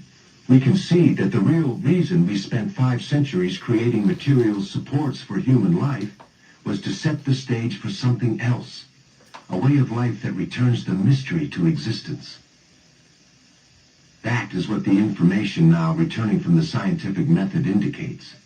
Mankind is on this planet to consciously evolve. And as we learn to evolve and pursue our particular path, truth by truth, the ninth insight says the overall culture will transform in a very predictable way. He paused, Yes. but no one said anything. Obviously, we wanted to hear more. Once we Don't this reach the make you critical want to just mass, go, he once this continued, finished, and go the read the whole thing? Because it's a bunch of, like, just stuff like this. It's just facts. Like, I didn't seen it with my own eyes on my own journey. Like, that this book just is telling the truth. Like, and it's a movie, too, so it's on YouTube. I ain't gonna put that on my YouTube channel, but you can find the Celestine Prophecy movie on here for free, so. begin to come in on a global scale, the human race will first experience a period of intense introspection. We'll grasp how beautiful and spiritual the natural world really is. We'll see trees and rivers and mountains as temples of great power, to be held in reverence and awe. We'll demand an end to any economic activity that threatens this treasure. And those closest to this situation will find alternative solutions to this pollution problem, because someone will intuit these alternatives as they seek their own evolution. This will be part of the first great shift that will occur, he continued, which will be a dramatic movement of individuals from one occupation to another. Because when people begin to receive clear intuitions of who they really are and what they're supposed to be doing, they very often discover they're in the wrong job and they have to jump to another type of work in order to continue to grow. The manuscript says that during this period, people will sometimes change careers several times during their lifetimes. I know I did. The next cultural Hella shift times. will be an automation of the production of goods. To the people who are doing the automating, the technicians, this will feel like a need to make the economy run more efficiently. But as their intuitions become clearer, they will see that what automation is actually doing is freeing up everyone's time so that we can pursue other endeavors. The rest of us, meanwhile, will be following our own intuitions within our chosen occupations and wishing we had even more of this free time. We will realize that the truth we have to tell and the things we have to do are too unique to fit within a usual job setting. So we will find ways to cut our employment hours to pursue our own truth. 2 or 3 That's people exactly will hold what what I used to be did. one full-time job. This trend will make I realized that while I was working, I'm like, I ain't gonna be able to like focus on myself while I'm working on a job. So I'm like, man, I gotta make some sacrifices. So I quit my job. And in 2019, like shit, I kind of struggled, but I got through that. And that whole time, I was just steady focused on myself, healing myself, reading books, like gaining knowledge and information, gaining wisdom. So shit, I wasn't receiving any financial blessings, but I was receiving spiritual abundance. So it worked out for me. I made it to 2022, and like shit, things is working pretty well for me today. easier for those displaced by the automation to find at least part-time jobs. But what about money? I asked. I can't believe people will voluntarily reduce their incomes. Just Oh, we won't have to, Dobson said. The manuscript says our incomes will remain stable because of the people who are giving us money for the insights we provide. I almost laughed. What? He smiled and looked directly people at gonna me. pay you for the The information. manuscript says that as we discover more about the energy dynamics of the universe, we will see what really happens when we give someone something. Right now, the only spiritual idea about giving is the narrow concept of religious tithing. He moved his gaze to Father Sanchez. As you know, Me playing this book is giving, like I'm giving information. What y'all can give information is by sharing, commenting, and hitting that like button. I'm doing my the job. scriptural notion of tithing is interpreted most commonly as an injunction to give 10% of one's income to a church. The idea behind this is that whatever we give will be returned many times. But the ninth insight explains that giving is really a universal principle of support, not just for churches, but for everyone. When we give, we receive in return because of the way energy interacts in the universe. Remember, when we project energy into someone, this creates a void in ourselves, which, if we are connected, fills up again. Level of thinking. Money works exactly the same way. The ninth insight says that once we begin to give constantly, we will always have more coming in than we could possibly give away. And our gifts, he went on, should go to the persons who have given us spiritual truth. When people come into our lives at just the right time to give us the answers we need, we should give them money. This is how we will begin to supplement our incomes and ease out of the occupations which limit us. As more people engage in the spiritual economy, we will begin a real shift into the culture of the next millennium. We will have moved through the stage of evolving into our right occupation and will be entering the stage of getting paid for evolving freely and offering our unique truth to others. I looked at Sanchez. He was listening intensely and appeared radiant. Yes, he said to Dobson, I see that clearly. If everyone were participating, then we would be giving and receiving constantly, and this interaction with others, this exchange of information, would become everyone's new work, our new economic orientation. We'd be paid by the people we touched. This situation would then allow the material supports of life to become fully automated, because we would be too busy to own those systems or to operate them.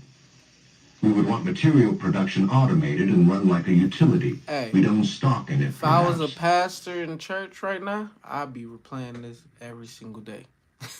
If I was a pastor, this whole little stretch where they just been talking about like when you put your spiritual work in, you're supposed to get paid for it. So I'd be just like, yeah, tithes and offering people where that cash app at. Nah, but I ain't like that. Like I know my shit gonna come within the universe. So Situation would free us up to expand what is already the information age. But the important thing for us right now exactly. is that we can now understand where we are going. I know y'all got the We could not taxes. save the environment and democratize the planet and feed the poor before, because for so long we could not release our fear of scarcity and our need to control, Yeah, so that we could give to true. others. We couldn't release it That's because we had no view of life that served as an alternative. Now we do. Cause everybody, I He mean, looked at Phil. I ain't gonna lie. Like I watch people get on live every single day, and to just have they cash app pinned in the whole time, and they be on there for hours. Then if they got a super chat going, like people just steady donating, I'm like, hey, I could be like that, but I don't want people to think this is a money grab. Like I'm doing this for money. Like that's the whole thing. Like, cause I'm not. Like I'm doing this to get monetized and for YouTube to pay me. Like I'd rather like attack the company, like the one who got the billions, so I can take so. But still, like I am gonna start putting that cash app, cause hey, I be seeing other people doing. They just be getting paid just on the daily. That this is their job. This is their side hustle. So the fuck, why not? But wouldn't we need a cheap source of Yeah, energy? Fusion, superconductivity, artificial intelligence, Phil said. exactly. Definitely The fuck with that technology bait. to automate is probably not that far away, now that we have the knowledge of why to do it. That's right, Dobson said. The most important thing is that we see the truth of this way of life. We're here on this planet not to build personal empires of control, but to evolve. Paying others for their insights will begin the transformation, and then as more and more parts of the economy are automated, currency will disappear altogether. We won't need it. If we are correctly following our intuitive guidance, then we will take only what we need. And we'll understand, Phil interjected, that the natural areas of the earth have to be nurtured and protected for the sources of incredible power that they are. As Phil spoke, our full attention went to him. He seemed surprised by the lift it provided. I haven't studied all of the insights. You know what I think I'm gonna do tonight? I'm gonna fucking just replay this book when I get off the live. And I'm gonna just let it play all the way through. But I'm not gonna be on here. It's just gonna be just like last night with Harry Potter. I'm gonna just uh, let it play all the way through, just in case somebody wanna listen to it on their own. And then I'm gonna put my cash app when I ain't there. So shit, overnight, if I ain't got no money in my cash app, and then hey, I'm gonna keep doing that shit because I know eventually it'll grow. It'll some pop up. Whether it's $1, $2. Hey, Said, looking at me. In fact, after the guard helped me escape, I might not man, have kept this shit. part of the ninth at all if I hadn't run into you earlier. I I've remember. noticed like perseverance, like just going through something repeatedly, doing something every day. Like you learn better ways to do things. You learn new ways. Like me when I first started getting on YouTube every day, like I was just posting shorts, not my shorts for my podcast. Then I'm like, I need that. That ain't getting views. I need to post something else. So I started posting Nipsey shorts. Then I started hopping on live every day. Then I started listening to the books every day. Now I'm adding the books to when I get off live, so it's still a live stream, but that's to build up my watch time hours. So as I continue to do it every single day, I'm gonna just learn different tricks and learn new ways of doing things. So this is still the beginning for real. What you said about this manuscript being important, Exactly. but even though I haven't read the other insights, I do understand the importance of keeping the automation in harmony with the energy dynamics of the Earth. Yep. So I'm gonna just definitely just My interest replay has this been in book. forests and the part they play in the ecosphere, he continued. I know now that it always has been ever since I was a child. The ninth insight says that as the human race evolves spiritually, we will voluntarily decrease the population to a point sustainable by the Earth. We will be committed to living within the natural. If y'all hear this part about decreasing the population, like that's what that Bill Gates and them is like on. Like basically, I'm pretty sure they probably read this book and like, oh, we're supposed to decrease the population.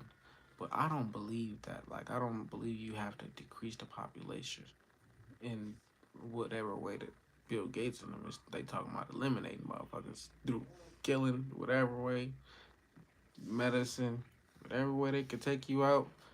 That's I. Let me stop accusing Bill Gates of. I don't know what the fuck he got going on. I don't even know. That was some conspiracy theory shit I probably didn't watch and said Bill Gates was the devil. But I ain't gonna say that now because I don't know. But this book and things I've read has been repeating certain things. So, hey, where there's smoke, there's fire. Energy systems of the planet. Farming will be automated except for the plants one wants to energize personally and then consume. The trees necessary for construction will be grown in special designated areas. This will free the remainder of the Earth's trees to grow and age and finally mature into powerful forests. Eventually, these forests will be the rule rather than the exception, and all human beings will live in close proximity to this kind of power. Think what an energy-filled world we will live in. That ought to raise everyone's energy level, I said. Yes, it would, Sanchez said distractedly, as though he were thinking ahead about what the increase in energy would mean. Everyone waited. It would accelerate, he said finally, the pace of our evolution. The more readily we have energy flowing into us, the more mysteriously the universe responds by bringing people into our lives to answer our questions. He looked thoughtful again. And every time we follow an intuition and I had to backtrack that Bill Gates statement because I don't know if when I start getting money. Like I'm pretty sure I'm gonna meet these people. Now I don't want them to be picking up from something I said 10 years ago, 20 years ago about Bill Gates. So shit. Like I said, shout out to Bill Gates. Cause ain't no such thing as a bad guy, good guy on this planet. All that shit is irrelevant. mysterious encounter leads us forward, our personal vibration increases. Onward and upward, he continued half to himself. If history continues, Like then I understand, like shit. we'll continue to achieve higher. Certain conscious people, certain people when they wake up, they be like, "Fuck white people." I'm like, bro, what's the point of being racist once you wake up? If you wasn't racist before, why are you trying to be racist now? Like, You just following the trend. I've never been racist. Like I said, my favorite teacher of all time was a white teacher, and she was my third grade teacher who taught me about Egypt, the pyramids, the pharaohs, King Tut. So she showed me my real history while the black teachers was showing me about slavery. So shout out to my favorite teacher, Miss Buchanan. I don't know where she at in life, but I hope she's doing well. So Higher levels of energy and vibration, Dobson said, finishing his sentence. Yes, Sanchez said. That's it. Excuse me for a minute. He got up and walked several yards into the forest and sat down alone. What else does the Ninth Insight say? I asked Dobson. We don't know, he said. That's where the part we have ends. Would you like to see it? I told him I would. So he walked to his truck and came back with a manila folder. Inside were 20 typed pages. I read the manuscript, impressed with how thoroughly Dobson and Phil had captured its basic points. When I came to the last page, I understood why they said it was only a part of the Ninth Insight. It ended abruptly, in the middle of a concept.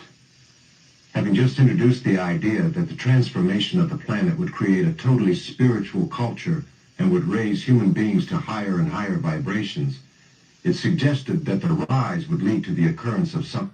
I literally just had a vision of like me and my third grade teacher like just seeing each other after like 20 some years, and I'm just super happy. And she remembers who I am, even though she taught hundred thousands of black kids. Like I had that vision, like she remembered who I was. So probably gonna manifest that. else, but didn't say what. After an hour, Sanchez stood up and walked over to me. I had been content to sit with the plants, observing their incredible energy fields. Dobson and Phil were standing behind their jeep talking. I think we should go on to Iquitos, he said. What about those soldiers? I asked. I think we should risk it. I've had a clear thought that we can make it through if we leave right now. I agreed to go with his intuition, and we walked over and told Dobson and Phil our plans. Both men supported the idea. Then Dobson said, we've also been discussing what to do. We're going directly to the Celestine ruins, I think. Maybe we can help save the rest of the Ninth Insight. We bade them goodbye and drove north again. 42 What are you minutes thinking left about? on this book. I asked after a period of silence. It's 42 minutes left. It's about to be I ain't gonna say it's about to get slow, but for me, just keep looking at like the time on the books.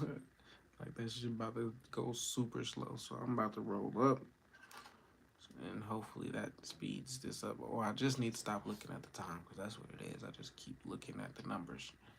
I got a bad habit of doing that shit, but when I don't focus on it, it goes by fast. It don't even feel like we've been on here for 2 hours, but it's been 2 hours. So let me stop focusing on this and then just let it play all the way through.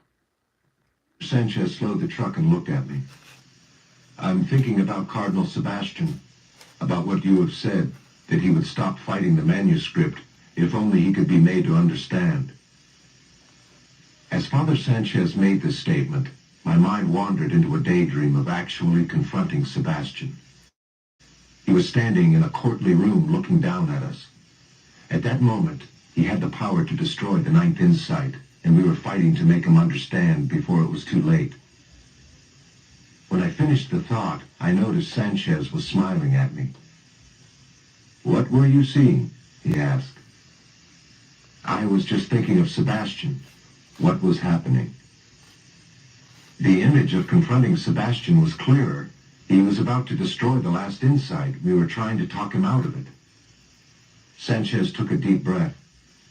It looks like whether the rest of the Ninth Insight becomes known will depend on us. My stomach drew into a knot at the idea. What should we say to him? I don't know. But we must persuade him to see the positive, to understand that the manuscript as a whole doesn't negate but clarifies the truth of the Church. I'm sure the rest of the Ninth Insight does just that. We rode in silence for an hour, seeing no other traffic of any kind. My thoughts raced through the events which had transpired since I'd come to Peru. I knew the manuscript's insights had finally merged in my mind into one consciousness. I was alert to the mysterious way my life evolved, as revealed by the first insight. I knew that the whole culture was sensing this mystery again as well, and we were in the process of constructing a new world view, as pointed out by the second. The third and fourth had showed me that the universe was in reality a vast system of energy, and that human conflict was a shortage of and a manipulation for this energy. The fifth insight revealed that we could end this conflict by receiving an inpouring of this energy from a higher source. For me, this ability had almost become a habit. The sixth, that we could clear our old repeated dramas and find our true selves, was also permanently etched in my mind. And the seventh had set in motion the evolution of these true selves, through question, intuition of what to do, and answer. Staying in this magic flow was truly the secret of happiness. And the eighth, knowing how to relate in a new way to others. Bringing out in them the very best was the key to keeping the mystery operating and the answers coming. All the insights had integrated into a consciousness that felt like a heightened sense of alertness and expectation. What was left, I knew, was the ninth, which revealed where our evolution was taking us. We had discovered some of it. What about the rest? Father Sanchez pulled the truck to the side of the road. "We're within 4 miles of Cardinal Sebastian's mission," he said. "I think we should talk." "Okay." "I don't know what to expect, but I presume all we can do is drive right in." "How large a place is this?" "Large. He has developed this mission for 20 years. He selected this location to serve the rural Indians whom he felt had been neglected. But now students come from all over Peru. He has administrative duties with the church organization in Lima, but this is his special project. He is totally devoted to this mission." He looked directly into my eyes. "Please stay alert. There may come a time when we need to help each other." After saying this, Sanchez drove ahead. For several miles, we saw nothing. Then we passed 2 military jeeps parked at the side of the road. The soldiers inside looked at us intensely as we drove by. "Well," Father Sanchez said, "they know we are here." A mile further, we came to the entrance to the mission. Large iron gates protected the paved drive. Although the gates were open, a jeep and 4 soldiers blocked our way and signaled us to stop. One of the military men talked into a shortwave radio. Sanchez smiled as the soldier walked up. "I'm Father Sanchez, here to see Cardinal Sebastian." The soldier scrutinized Sanchez and me. He turned and walked back to the soldier with the radio. They talked without taking their eyes off us. After several minutes, the soldier came back and said we should follow them. The jeep led us up the tree-lined drive for several hundred yards until we came to the mission grounds. The church was built of cut stone and was massive, capable of seating, I guessed, over 1,000 people. On both sides of the church were 2 other buildings which looked like classrooms. Both were 4 stories high. "This place is impressive," I said. "Yes, but where are all the people?" he asked. I noticed the paths and walkways were empty. "Sebastian runs a famous school here," he said. "Why are there no students?" The soldiers led us to the entrance of the church and asked us politely but firmly to get out and follow them inside. As we walked up the cement steps, I could see several trucks parked behind an adjacent building. 30 or 40 soldiers stood at attention nearby. Once inside, we were led through the sanctuary and asked to enter a small room. There we were searched thoroughly and told to wait. The soldiers left and the door was locked. "Where is Sebastian's office?" I asked. "Further back toward the rear of the church," he said. The door suddenly opened. Flanked by several soldiers stood Sebastian. His posture was tall and erect. "What are you doing here?" Sebastian asked Sanchez. I want to talk with you, Sanchez said. About what? The ninth inside of the manuscript. There's nothing to discuss. It will never be found. We know you've already found it. Sebastian's eyes widened. I will not allow this insight to be disseminated, he said. It is not the truth. How do you know it's not the truth? Sanchez asked. You could be wrong. Let me read it. Sebastian's face softened as he looked at Sanchez. You used to think I would make the correct decision in a matter of this kind. I know, Sanchez said. You were my mentor, my inspiration. I patterned my mission after yours. You respected me until this manuscript was discovered, Sebastian said. Don't you see how divisive it is? I tried to let you go your own way. I even let you alone after I knew you were teaching the insights. But I will not let this document destroy everything our church has built. Another soldier walked up behind Sebastian and asked to see him. Sebastian glanced at Sanchez, then walked back into the hall. He could still see, but could no longer hear the conversation. The message obviously alarmed Sebastian. As he turned to walk away, he signaled for all the soldiers to follow him, except for one, whom he apparently told to wait with us. The soldier walked into the room and leaned against the wall, a disturbed look on his face. He was only about 20 years old. What is wrong? Sanchez asked him. The soldier only shook his head. Is it about the manuscript, the ninth insight? The soldier's face displayed surprise. What do you know of the ninth insight? He asked timidly. We're here to save it, Sanchez said. I too want it saved, the soldier replied. Have you read it? I asked.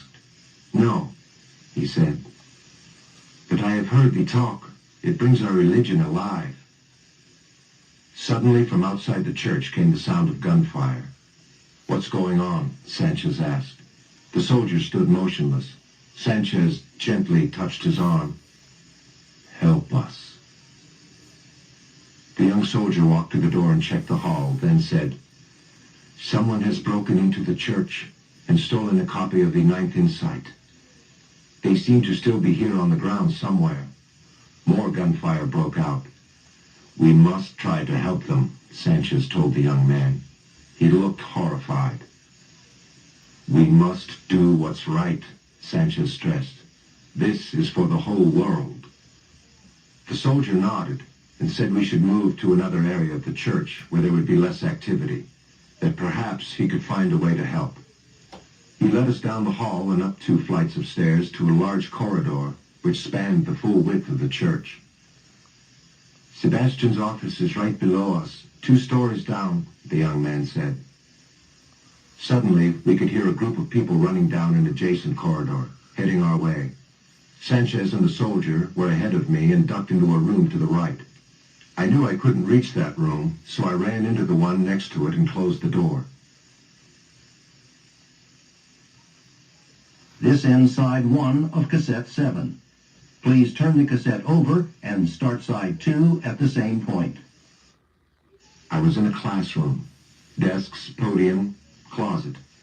I ran to the closet, found it unlocked, and squeezed in amid boxes and several musty-smelling jackets. I attempted to conceal myself as best I could, but I knew if anyone checked in the closet, I would be discovered. I tried not to move, not even to breathe. The door to the classroom squeaked open, and I could hear several people enter and walk about the room. One seemed to be coming toward the closet, then stopped and headed in the other direction. They were talking loudly in Spanish. Then silence. No movement. I waited 10 minutes before I slowly cracked the closet door and looked out. The room was empty. I walked to the door. There was no indication of anyone outside. I quickly walked to the room where Sanchez and the soldier had hidden. To my surprise, I found it was not a room at all, but a hallway. I listened, but could hear nothing. I leaned against the wall, feeling anxiety in the pit of my stomach. I quietly called out Sanchez's name. No response. I was alone. I could feel a slight dizziness from the anxiety. I took a deep breath and tried to talk to myself. I had to keep my wits about me and increase my energy. For several minutes, I struggled until the colors and shapes in the hallway had more presence. I tried to project love. Finally, I felt better and thought of Sebastian again. If he was in his office, Sanchez would go there.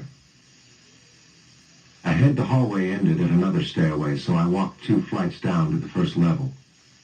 Through the window of the stairway door, I looked down the corridor. No one was in view. I opened the door and walked ahead, not sure where I wanted to go. Then I heard Sanchez's voice coming from a room in front of me. The door was cracked. Sebastian's voice boomed back at him. As I approached the door, a soldier inside opened it suddenly and pointed a rifle at my heart, forcing me inside and against the wall. Sanchez acknowledged me with a glance and put his hand on the solar plexus. Sebastian shook his head in disgust. The young soldier who had helped us was nowhere to be seen. I knew that Sanchez's gesture to his stomach meant something. All I could think of was that he needed energy. As he spoke, I focused on his face, trying to see his higher self. His energy field widened. "You can't stop the truth," Sanchez said. "People have a right to know." Sebastian looked condescendingly at Sanchez. "These insights violate the scriptures. They could not be true." "But do they really violate the scriptures, or do they just show us what the scriptures mean?" "We know what they mean," Sebastian said. "We've known for centuries. Have you forgotten your training, your years of study?" "No, I haven't," Sanchez said. "But I also know that the insights expand our spirituality. They, according to whom?" Sebastian shouted. "Who wrote this manuscript anyway? Some pagan Mayan who learned somewhere how to speak Aramaic? What did these people know? They believed in magic places and mysterious energy. They were primitives. The ruins where the ninth was found is called the Celestine temples, the heavenly temples. What could this culture possibly know about heaven? Did their culture endure?" Sound He like he's continued. simple-minded to "No. me. No one knows what happened to the Mayans. They just disappeared without a trace. And you want us to believe this manuscript? This document makes it sound as though humans are in control, as though we are in charge of change in the world. We are not. God is. The only issue humans face is whether to accept the scriptural teachings and thereby win our own salvation." "But think about that," Sanchez replied. "What People does who accepting the think teachings and winning..." People who think that God makes change, I mean, not makes change, but changes people, like, those be the people that never change. Because they be waiting on God to, like, change them into a better person. Because they always praying for better. Like, they always want more, but change happens from within you first. Like, you got to bring change in your life. You can't depend on something on the outside of you to change you or help you or to save you. You got to save yourself.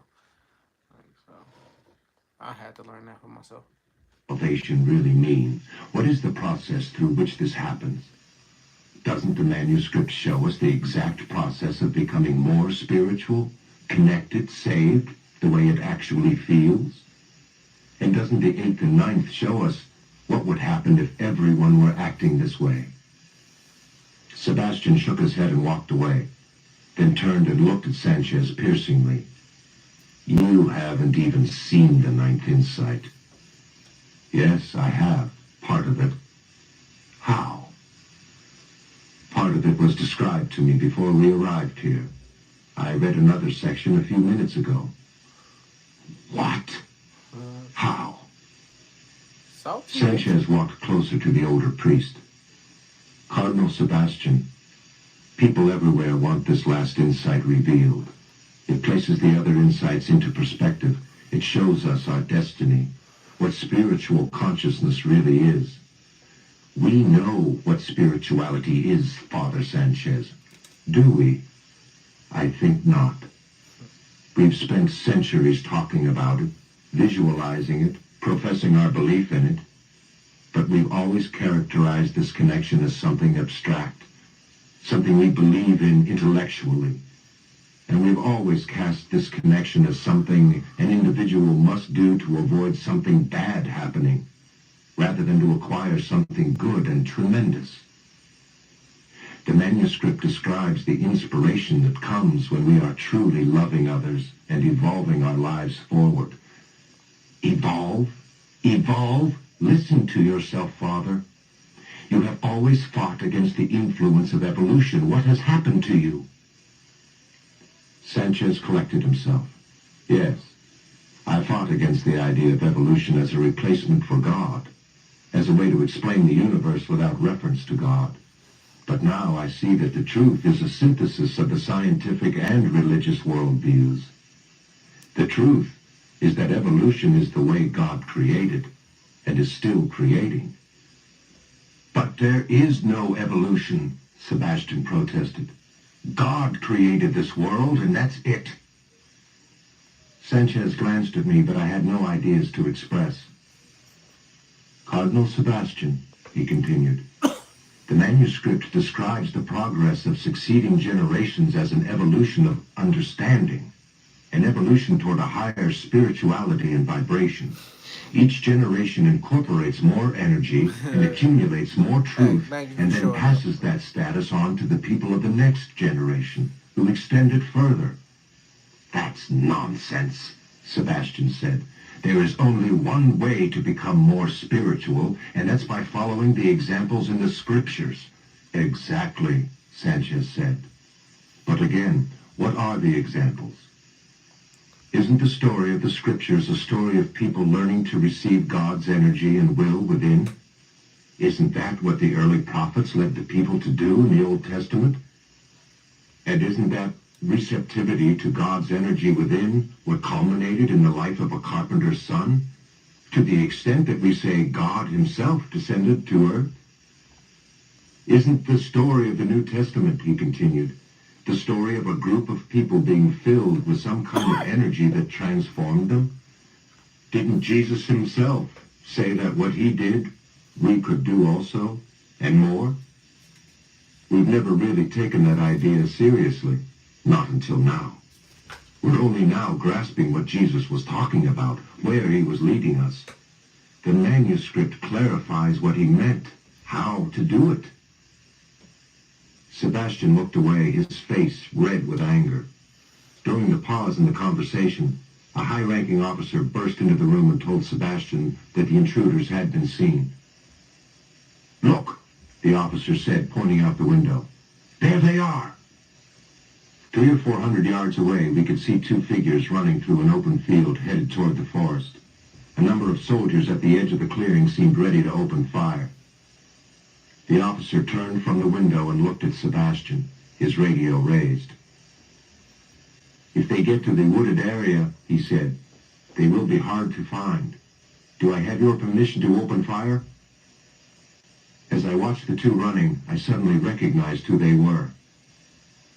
That's Will and Julia, I shouted. Sanchez walked even closer to Sebastian. In the name of God, you cannot commit murder over this. The officer persisted. Cardinal Sebastian, if you want this manuscript contained, I must give the order now. I was frozen. Father, trust me, Sanchez was saying. The manuscript will not erode all you have built, all you have stood for. You cannot kill these people. Sebastian shook his head. Trust you? Then he sat down on his desk and looked at the officer. We will shoot no one. Tell your troops to capture them alive. The officer nodded and walked out of the room. Sanchez said, Thank you. You made the right choice. Not to kill, yes, Sebastian said, but I will not change my mind. This manuscript is a curse. It would undermine our basic structure of spiritual authority. It would entice people to think they are in control of their spiritual destiny. It would undermine the discipline needed to bring everyone on the planet into the church, and people would be caught wanting when the rapture comes. He looked hard at Sanchez. At this moment, thousands of troops are arriving. It doesn't matter what you or anyone else does. The Ninth Insight will never leave Peru. Now get out of my mission. As we sped away, we could hear dozens of trucks approaching in the distance. Why did he let us go? I asked. I suppose because he thinks it makes no difference, Sanchez replied. That there's nothing we can do. Well, he tried I to stop really don't anything know what to he think. do, just not let it His eyes met happen. mine. We didn't convince him, you know. I too was confused. What did it mean? Perhaps we hadn't been there to convince Sebastian after all. Perhaps we were just supposed to delay him. I glanced back at Sanchez. He was concentrating on driving and searching the roadside for any sign of Will and Julia. We decided that we would double back in the direction they had been running, but so far we had seen nothing. As we rode, my mind wandered to the Celestine ruins. I imagined what the site looked like. The tiered excavations, the scientists' tents, the looming pyramidal structures in the background. They don't seem to be in these woods, Sanchez said. They must have had a vehicle. We must decide what to do. I think we should go to the ruins, I said. He looked at me. We might as well. There's nowhere else to go. Sanchez made a turn to the west. What do you know of these ruins? I asked. They were built by two different cultures, as Julia said. The first, the Mayans, had a thriving civilization there, though most of their temples were further north in the Yucatan. Mysteriously, all signs of their civilization suddenly vanished about 600 BC without apparent cause. The Incas developed another civilization afterward at the same location. What do you think happened to the Mayans? Sanchez glanced at me. I don't know. We rode for several minutes in silence. Then I suddenly remembered that Father Sanchez had told Sebastian he had read more of the Ninth Insight. How did you see more of the Ninth Insight? I asked. The young soldier who helped us knew where another part was being hidden. After you and I were separated, he took me to another room and showed it to me. It added only a few more concepts to what Phil and Dobson told us, but it gave me the points I used with Sebastian. What did it say specifically? That the manuscript would clarify many religions and would help them fulfill their promise. All religion, it says, is about humankind finding relationship to one higher source. And all religions speak of a perception of God within, a perception that fills us, makes us more than we were. Religions become corrupted when leaders are assigned to explain God's will to the people, instead of showing them how to find this direction within themselves. The manuscript says that sometime in history, one individual would grasp the exact way of connecting with God's source of energy and direction, and would thus become a lasting example that this connection is possible. Sanchez looked at me. Isn't that what Jesus really did? Didn't he increase his energy and vibration until he was light enough to... Sanchez ended his sentence without finishing it and seemed to be deep in thought. What are you thinking? I asked. Sanchez looked perplexed. I don't know. The soldier's copy ended right there. It said that this individual would blaze a path that the whole human race was destined to follow. But it didn't say where this path led. For 15 minutes we rode in silence. I attempted to receive some indication of what would happen next, but I could think of nothing. I seemed to be trying too hard. There are the ruins, Sanchez said. Ahead, through the forest, to the left of the road, I could make out 3 large, pyramidal-shaped structures. After we parked and walked closer, I could tell the pyramids were constructed of cut stone and were spaced in equal distance apart, about 100 feet. Between them was an area paved with a smoother stone, Several excavation sites were dug into the base of the pyramids. Look, there, Sanchez said, pointing toward the more distant pyramid. A lone figure was sitting in front of the structure. As we walked that way, I noticed an increase in my energy level. By the time we reached the center of the paved area, I felt incredibly energized. I looked at Sanchez, and he raised an eyebrow. When we got closer, I recognized the person by the pyramid to be Julia. She sat cross-legged and held several papers in her lap. "Julia," Sanchez called. Julia turned and stood up. Her face seemed iridescent. "Where's Will?" I asked. Julia pointed to her right. There, perhaps 100 yards away, was Will. He seemed to be glowing in the fading twilight. "What is he doing?" I asked. "The ninth," Julia replied, holding the papers toward us. Sanchez told Julia that we had seen some of the insight, the part which foretold of a human world transformed by conscious evolution. "But where does this evolution take us?" Sanchez asked. Julia didn't answer. She just held up the papers in her hand as though she expected us to read her mind. "What?" I asked. Sanchez reached over and touched my forearm. His look reminded me to stay alert and to wait. "The ninth reveals our ultimate destiny," Julia said. "It makes it all crystal clear. It reiterates that as humans, we are the culmination of the whole of evolution. It talks about matter beginning in a weak form and increasing in complexity, element by element, then species by species, always evolving into a higher state of vibration. When primitive humans came along, we continued this evolution unconsciously by conquering others and gaining energy and moving forward a little bit, and then being conquered ourselves by someone else and losing our energy. This physical conflict continued until we invented democracy, a system that didn't end the conflict but shifted it from a physical to a mental level. Now," Julia went on, "we are bringing this whole piece our energy level. And as our energy level increases, the level of vibration in the atoms of our bodies increases." She hesitated again. "What does that mean?" I asked. "It means," Julia said, "that we are getting lighter, more purely spiritual." I looked at Sanchez. He was focused intensely on Julia. "The ninth insight," Julia continued, "says that as we humans continue to increase our vibration, an amazing thing will begin to happen. Whole groups of people, once they reach a certain level, will suddenly become invisible to those who are still vibrating at a lower level. It will appear to the people on this lower level that the others just disappeared.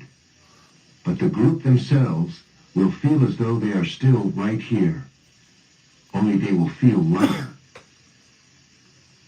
As Julia talked, I noticed her face and body changing somewhat. Her body was taking on the characteristics of her energy field. Her features were still clear and distinct, but it was no longer muscles and skin at which I was looking. She looked as though she were made of pure light, glowing from within. I looked at Sanchez. See, that's how I'm gonna go out. I ain't even gonna die. I'm gonna just disappear on y'all ass. They gonna like, where Kenneth go? Oh, I'm out this bitch. He appeared the same way. To my amazement, everything appeared this way. The pyramids, the stone under our feet, the surrounding forest, my hands. The beauty I was able to perceive had increased beyond anything I had experienced before, even when on the ridgetop. "When humans begin to raise their vibrations to a level where others cannot see them," Julia continued, "it will signal that we are crossing the barrier between this life and the other world from which we came and to which we go after death. This conscious crossing over is the path shown by the Christ. He opened up to the energy until he was so light he could walk on water. He transcended death right here on earth and was the first to cross over, to expand the physical world into the spiritual." His life demonstrated how to do this. And if we connect with the same source, we can head the same way, step by step. At some point, everyone will vibrate highly enough so that we can walk into heaven in our same form. That's why they sacrificed Jesus, because they didn't want people to be conscious. They didn't want people to know their power. They don't want people to know the truth. So they sacrificed Jesus to make an example out of him, so nobody can elevate. So why you think there's a world full of sinners? Like, motherfuckers ain't trying to do the right thing. Motherfuckers ain't trying to be like Jesus. They'd rather pray to Jesus and ask Jesus for forgiveness, but they don't want to be like him. They're not gonna try. I mean, I'm pretty sure they want to be like him, but they're not gonna try to be like Jesus. Like shit, I'm more like Jesus, and I ain't even no Christian. That's the crazy part about Noticed Will was walking slowly toward us. His movement seemed unusually graceful, as though he was gliding. The insight says, Julia went on, that most individuals will reach this level of vibration during the third millennium, and in groups consisting of the people with whom they are most connected. But some cultures in history have already achieved the vibration. According to the ninth insight, the Mayans crossed over together. Julia abruptly stopped talking. From behind us we heard muffled voices in Spanish. Dozens of soldiers were entering the ruins, coming right for us. To my surprise, I was unafraid. The soldiers continued to walk in our general direction, but strangely not directly toward us. They can't see us, Sanchez said. We're vibrating too highly. I looked again at the soldiers. He was right. They were walking 20 or 30 feet to our left, completely ignoring us. Suddenly we heard loud shouts in Spanish by the pyramid to our left. The soldiers closest to us stopped and ran in that direction. I strained to see what was happening. Another group of soldiers were emerging from the forest holding the arms of two other men, Dobson and Phil. it. The sight of their capture jolted me, and I could feel my energy level plummet. I looked at Sanchez and Julia. Both were staring intently toward the soldiers and appearing equally disturbed. See that fear of one of their friends getting caught made them vibrate lower. Like just anything like being afraid, fearful, doubtful, like negative thinking, like that makes you vibrate on a lower level. That's why people can never transcend and be like Jesus because they haven't overcome that lower level of shit. So that's the mission while you're on Earth. Like shit, overcome all of the bullshit. Overcome your flaws. Overcome your childhood drama. Overcome like your fears. Whatever it is, overcome it. Wait, Will seemed to shout from the opposite direction. Don't lose your energy. I felt the words as well as heard them. They were slightly garbled. We turned to see Will walking quickly toward us. Facts. As we watched, he seemed to say something else, but this time the words were completely unintelligible. I realized I was having trouble focusing. His image was becoming hazy, distorted. Gradually, as I stared in disbelief, he disappeared altogether. Julia turned to face Sanchez and me. Her energy level seemed lower, but she was completely undaunted, as though whatever just happened clarified something. We were able to maintain the vibration, she said. Fear lowers one's vibration tremendously. She looked toward the spot where Will had faded from view. The ninth insight says that while some individuals may cross over sporadically, a general rapture will not occur until we have abolished fear, until we can maintain a sufficient vibration in all situations. Julia's excitement grew. Don't you see?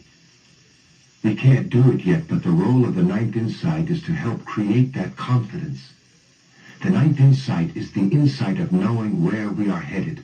All the other insights create a picture of the world as one of incredible beauty and energy, and of ourselves as increasing our connection with, and thus seeing this beauty. The more beauty we can see, the more we evolve. The more we evolve, the higher we vibrate. The ninth insight shows us that ultimately, our increased perception and vibration will open us to a heaven that is already before us. We just can't see it yet. Whenever we doubt our own path or lose sight of the process, we must remember what we are evolving toward, what the process of living is all about. Reaching heaven on earth is why we are here. And now we know how it can be done, how it will be done. She paused momentarily. The ninth mentions that a 10th insight exists. I think it must reveal. Before she could finish, a burst of machine gun fire ripped up the stone tiles by our feet. We all dived to the ground, our hands raised. No one spoke as the soldiers came and confiscated the papers and took each of us in a different direction. Fearful. The first weeks after my capture were spent in constant terror.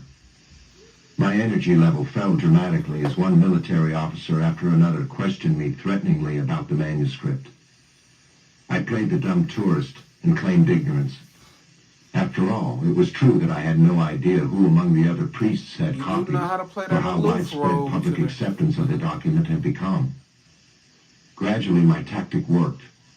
Over time, the soldiers seemed to grow tired of me and passed me on to a group of civilian authorities who took a different approach. These officials sought to convince me that my trip to Peru had been crazy from the beginning. Crazy because, according to them, the manuscript never really existed.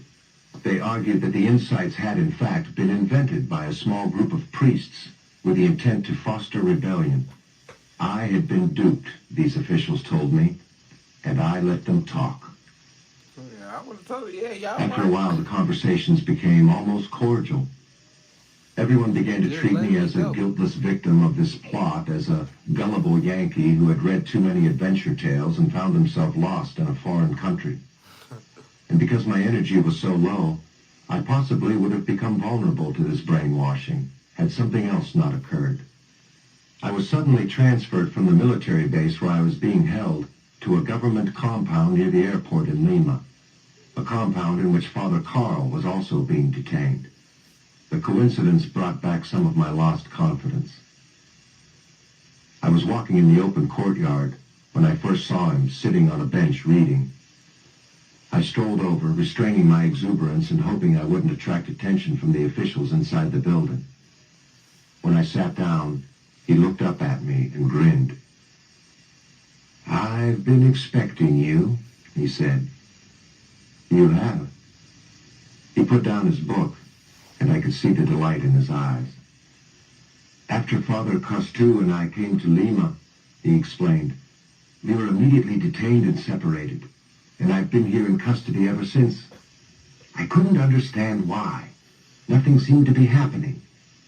Then I began to think repeatedly of you." He gave me a knowing look. "So I figured you would show up." "I'm grateful you're here," I said. "Did anyone tell you what happened at the Celestine ruins?" "Yes," Father Carl replied. "I spoke briefly with Father Sanchez. He was held here for a day before being taken away. Is he all right? Did he know what happened to the others? And what about him? Were they going to imprison him?" "He had no information about the others. And as for Father Sanchez, I don't know. The government's strategy is to methodically search out and destroy all copies of the manuscript, then to treat the whole affair as a grand hoax. We'll all be thoroughly discredited, I imagine, but who knows what they will ultimately do with us." "What about Dobson's copies?" I said. "The first and second insights he left in the States." "They already have them," Father Carl replied. "Father Sanchez told me that agents of the government found out where they were hidden and stole them. Apparently, Peruvian agents have been everywhere. They knew about Dobson from the beginning and about your friend, Charlene. I need to go get some And water. you think when the government is through, no copies will remain? I think it will be a miracle if any survive." I turned away, feeling my newfound energy diminish. "You know what this means, don't you?" Father Carl asked. I looked at him but said nothing. This means, he continued, that each of us must remember exactly what the manuscript said. You and Sanchez didn't convince Cardinal Sebastian to release the manuscript, but you delayed him long enough for the ninth insight to be understood.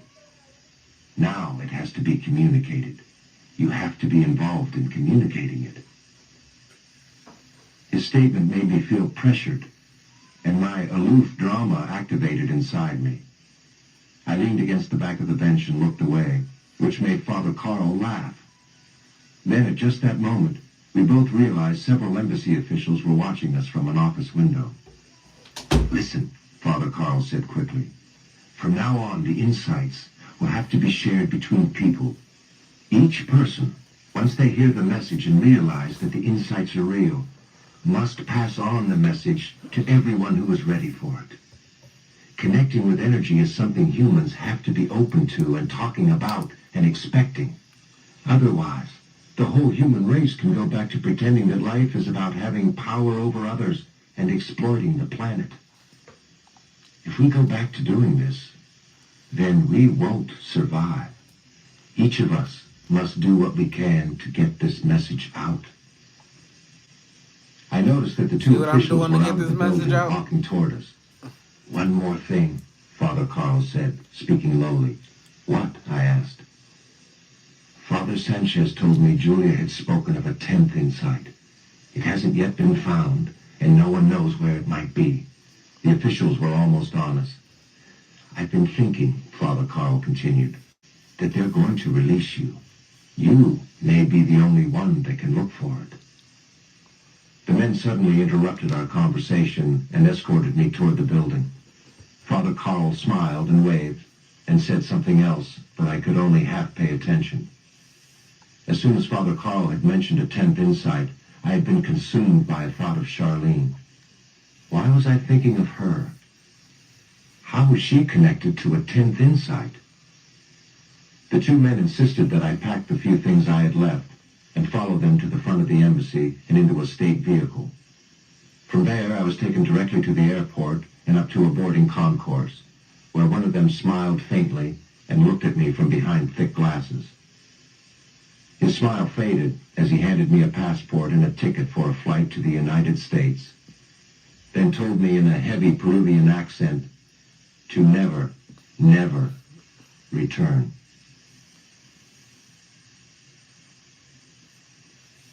The end. So that was the end of the Celestine prophecy. We about to listen to the 10th insight. It's only like 40 minutes, so it ain't that long.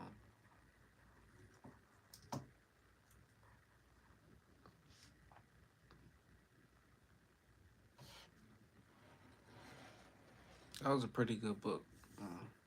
And it's telling you just follow your intuition. The thoughts are you think are important. Like shit, people can manipulate you, not even trying to. It's just so many lessons in that book.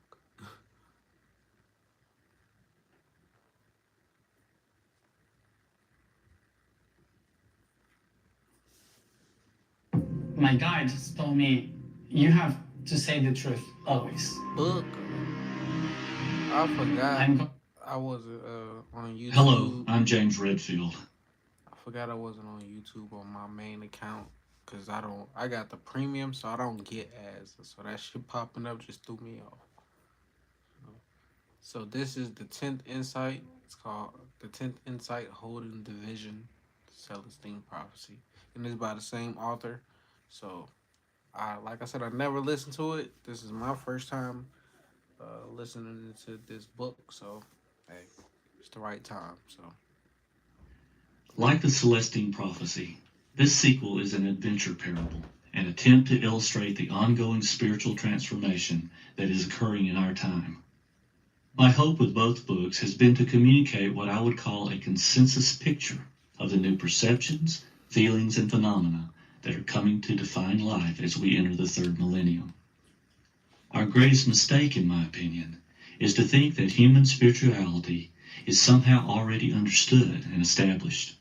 If history tells us anything, It is that human culture and knowledge are constantly evolving. Only individual opinions are fixed and dogmatic. Truth is more dynamic than that. And the great joy of life is in letting go, in finding our own special truth that is ours to tell, and then watching the synchronistic way this truth evolves and takes a clearer form, just when it's needed to make an impact on someone's life. Together we are going somewhere, each generation building upon the accomplishments of the previous one, destined for an end we can only dimly remember. We're all in the process of awakening and opening up to who we really are and what we came here to do, which is often a very difficult task. Yet I firmly believe that if we always integrate the best of the traditions we find before us and keep the process in mind, each challenge along the way, each interpersonal irritation, can be overcome with a sense of destiny and miracle. I don't mean to minimize the formidable problems still facing humanity, only to suggest that each of us in our own way is involved in the solution.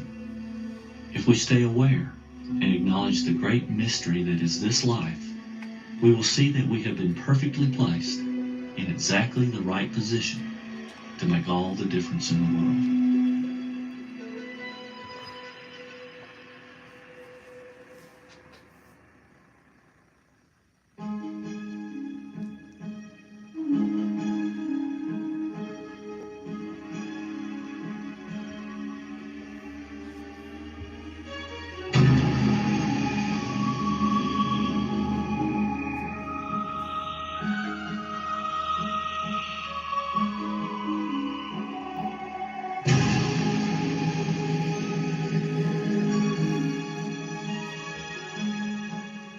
I walked out to the edge of the granite overhang and looked northward at the scene below. Stretching across my view was a large Appalachian valley of striking beauty, perhaps 6 or 7 miles long and 5 miles wide. Along the length of the valley ran a winding stream that coursed through stretches of open meadowland and thick, colorful forests. Old forests with trees standing hundreds of feet high. I glanced down at the crude map in my hand. Everything in the valley coincided with the drawing exactly. The steep ridge on which I was standing, the road leading down, the description of the landscape and the stream, the rolling foothills beyond. This had to be the place Charlene had sketched on the note found in her office. Why had she done that? And why had she suddenly disappeared? Over a month had now passed since Charlene had last contacted her associates at the research firm where she worked. And by the time Frank Carter, her office mate, had thought to call me, he had become clearly alarmed. "She often goes off on her own tangents," he had said. "But she's never disappeared for this long before, and never when she had meetings already set with long-term clients. Something's not right." "How did you know to call me?" I asked. He responded by describing part of a letter found in Charlene's office that I had written to her months earlier, chronicling my experiences in Peru. With it, he told me, was a scribbled note that contained my name and telephone number. "I'm calling everyone I know who's associated with her," he added. "So far, no one seems to know a thing. I was hoping you had heard from her." "Sorry," I told him. "I haven't talked to her in 4 months." Even as I had said the word, Alright, I thought this book was like only 45 minutes, but this is like just part 1. But we only gonna just listen to part 1. I don't think we gonna listen to the other 4.5 hours of this book, because then it's a 11th insight and then a 12th insight as well. So it's a whole series that I'm just now becoming more aware of. So shit, goddamn. We're just gonna have to break it into like sections and like, cause I don't like just listen to one book repeatedly over. I'd rather just go listen to something else first, then something else, and then we can come back to that. But we're gonna finish this, and then like I said, I'm gonna end the live. Then I'm gonna just replay the Celestine prophecy without me on here. It's just gonna be that plan. So couldn't believe it had been that long. Soon after receiving my letter, Charlene had telephoned and left a long message on my answering machine, voicing her excitement about the insights and commenting on the speed with which knowledge of them seemed to be spreading. I remembered listening to Charlene's message several times, but I had put off calling her back. I knew at the time that speaking with her would put me in the position of having to recall and explain the details of the manuscript. And I told myself I needed more time to think, to digest what had occurred. The truth, of course, was that parts of the prophecy still eluded me. Certainly I had retained the ability to connect with the spiritual energy within, a great comfort to me considering that everything had fallen through with Marjorie. And I was now spending large amounts of time alone.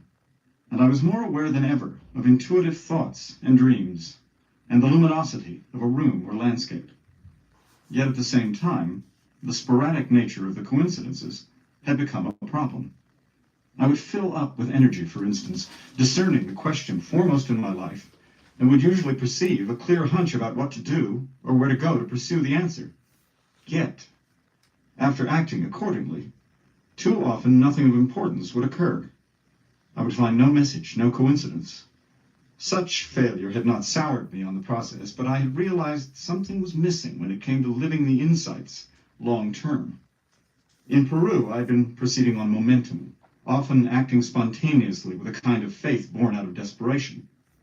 When I arrived back home, though, dealing again with my normal environment, often surrounded by outright skeptics, I seemed to lose the keen expectation or firm belief that my hunches were really going to lead somewhere. Apparently there was some vital part of the knowledge I had forgotten, or perhaps not yet discovered. "I'm just not sure what to do next," Charlene's associate had pressed. "She has a sister, I think, somewhere in New York. You don't know how to contact her, do you? Or anyone else who might know where she is?" Make sure you give Sorry, this video I a said, I thumbs up don't. if you haven't already. Charlene and I are I actually really appreciate rekindling it. an old friendship. I don't remember any relatives, and I don't know who her friends are now. "Well, I think I'm going to file a police report unless you have a better idea." "No, I think that would be wise. Are there any other leads?" "Only a drawing of some kind. Could be a description of a place. It's hard to tell." Later, he faxed me the entire note he had found in Charlene's office, including the crude sketch of intersecting lines and numbers with vague marks in the margins. And as I had sat in my study comparing the drawing to the road numbers in an atlas of the South, I had found what I suspected to be the actual location. Afterwards, I had experienced a vivid image of Charlene in my mind. The same image I had perceived in Peru when told of the existence of a 10th insight. Was her disappearance somehow connected to the manuscript? A wisp of wind touched my face, and I again studied the view below. Far to the left, at the western edge of the valley, I could make out a row of rooftops. That had to be the town Charlene had indicated on the map. Stuffing the paper into my vest pocket, I made my way back to the road and climbed into the Pathfinder. The town itself was small, population 2,000 according to the sign beside the first and only stoplight. Most of the commercial buildings lined just one street running along the edge of the stream. I drove through the light, spotted a motel near the entrance to the National Forest, and pulled into a parking space facing an adjacent restaurant and pub. Several people were entering the door, including a tall man with a dark complexion and jet black hair, carrying a large pack. He glanced back at me, and we momentarily made eye contact. I got out and locked the car, then decided on a hunch to walk through the restaurant before checking into the motel. Inside, the tables were nearly empty, just a few hikers at the bar and some of the people who had entered ahead of me in a booth. Most were oblivious to my gaze, but as I continued to survey the room, I again met eyes with the tall man I had seen before. He was walking out a back exit. I followed him through the exit. He was dressed in jeans, a western shirt, and boots, and appeared to be about 50 years old. Behind him, the late afternoon sun cast long shadows among the tall trees and grass, and 50 yards away, the stream flowed by, beginning its journey into the valley. He smiled half-heartedly and looked up at me. "Another pilgrim?" he asked. "I'm looking for a friend," I said. "I had a hunch that you could help me." He nodded, studying the outlines of my body very carefully. He introduced himself as David Lone Eagle, explaining, as though it was something I might need to know, that he was a direct descendant of the Native Americans who originally inhabited this valley. You want some coffee? He asked. He nodded toward an area near the stream where a small tent stood among 3 large poplars. Dozens of people were walking in the area, some of them along a path that crossed a bridge in the national forest. Everything appeared safe. Sure, I replied. That would be good. At the campsite, he lit a small butane camp stove, then filled a boiler with water and sat it upon the burner. What's your friend's name? He finally asked. Charlene Billings. He paused and looked at me, and as we gazed at each other, I saw a clear image in my mind's eye of him in another time. He was younger and dressed in buckskins, sitting in front of a large fire. Streaks of war paint adorned his face. Around him were gathered a circle of people, mostly Native Americans, but including 2 whites, a woman, and a very large man. The discussion was heated. Some in the group wanted war. Others desired reconciliation. He broke in, ridiculing the ones considering peace. How could they be so naive, he told them, after so much treachery? The white woman seemed to understand, but pleaded with him to hear her out. War could be avoided, she maintained, and the valley protected fairly, if the spiritual medicine was great enough. He rebuked her argument totally. Then, chiding the group, he mounted his horse and rode away. Most of the others followed. Your instincts are good, David said, snapping me from my vision. He was spreading a hand-sewn blanket between us, offering me a seat. I've heard of her. I'm concerned, I said. No one has heard from her, and I just wanted to make sure she's okay. And we need to talk. About the 10th insight? He asked, smiling. How did you know that? Just a guess. Many of the people coming to this valley are here to talk about the insights. They think the 10th is somewhere out there. A few even claim to know what it says. He turned away and put a tea ball filled with coffee into the steaming water. Something about his tone of voice made me think he was testing me, trying to check out whether I was who I claimed. Where is Charlene? I asked. He pointed a finger toward the east. In the forest. I've never met your friend, but I overheard her being introduced in the restaurant one night. Several days ago, I saw her again. She was hiking into the valley alone, and judging from the way she was packed, I'd say she's probably still out there. I looked in that direction. From this perspective, the valley looked enormous, stretching forever into the distance. Where do you think she was going? I asked.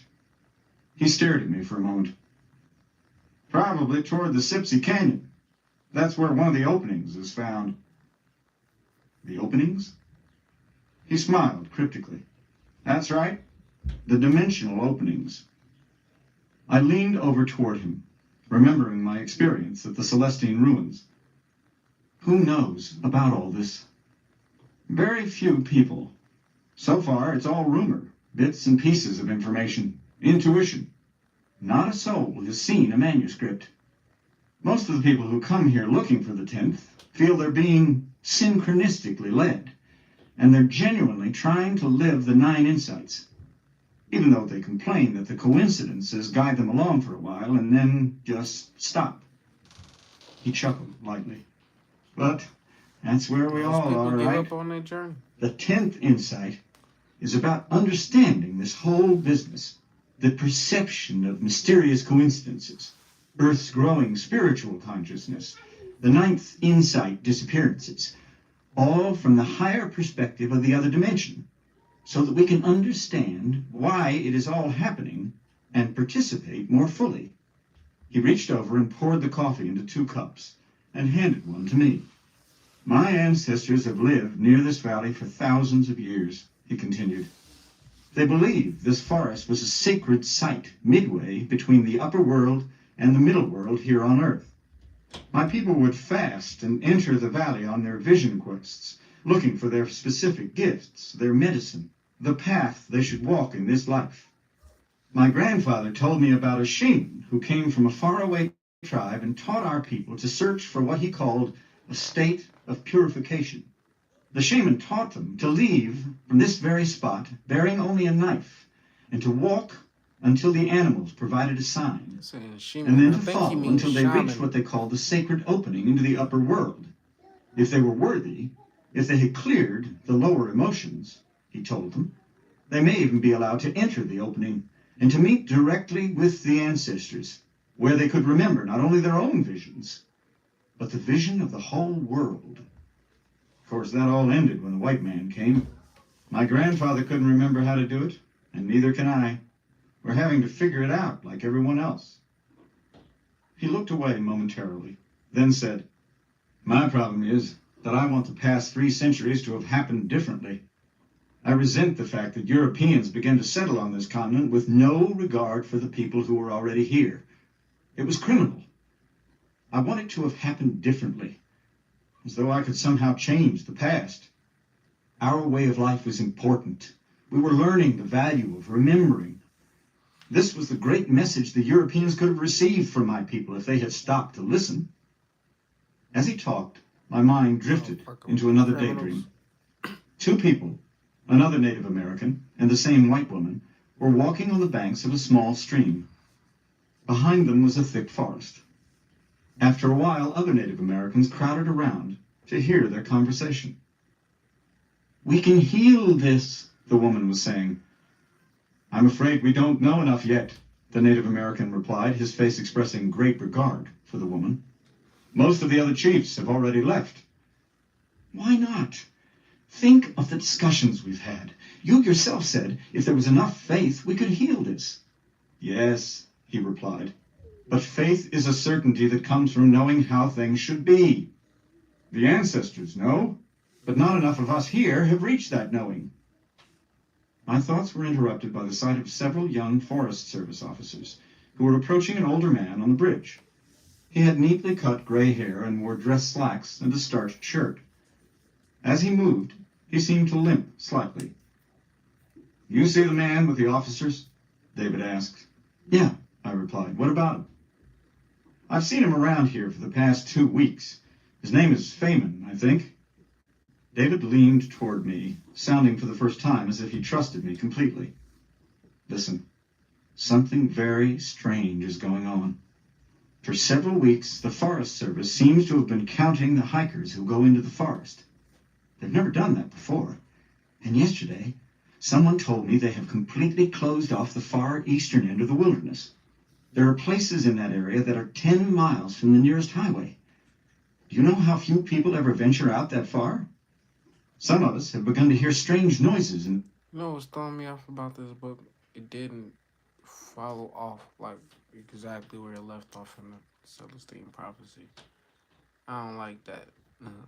No, I was in my head thinking like, for some reason I ain't paying attention to this book like I was focused on the Celestine prophecy, and I read that one multiple times, but this one just ain't catching on. So I don't know if it's just me, but that's just how I feel. I might not finish this whole 45 minutes. I might end this mug a lot sooner because 3 hours is pretty long for me. So, hey. Direction. What kind of noises? I'll give it a couple more A minutes to see dissonance if I of can some catch kind. on to it. Most people can't hear it. Suddenly, he was up on his feet, quickly taking down his tent. What are you doing? I asked. I can't stay here, he replied. I've got to get into the valley. After a moment, he interrupted his work and looked at me again. Listen, he said. There's something you have to know.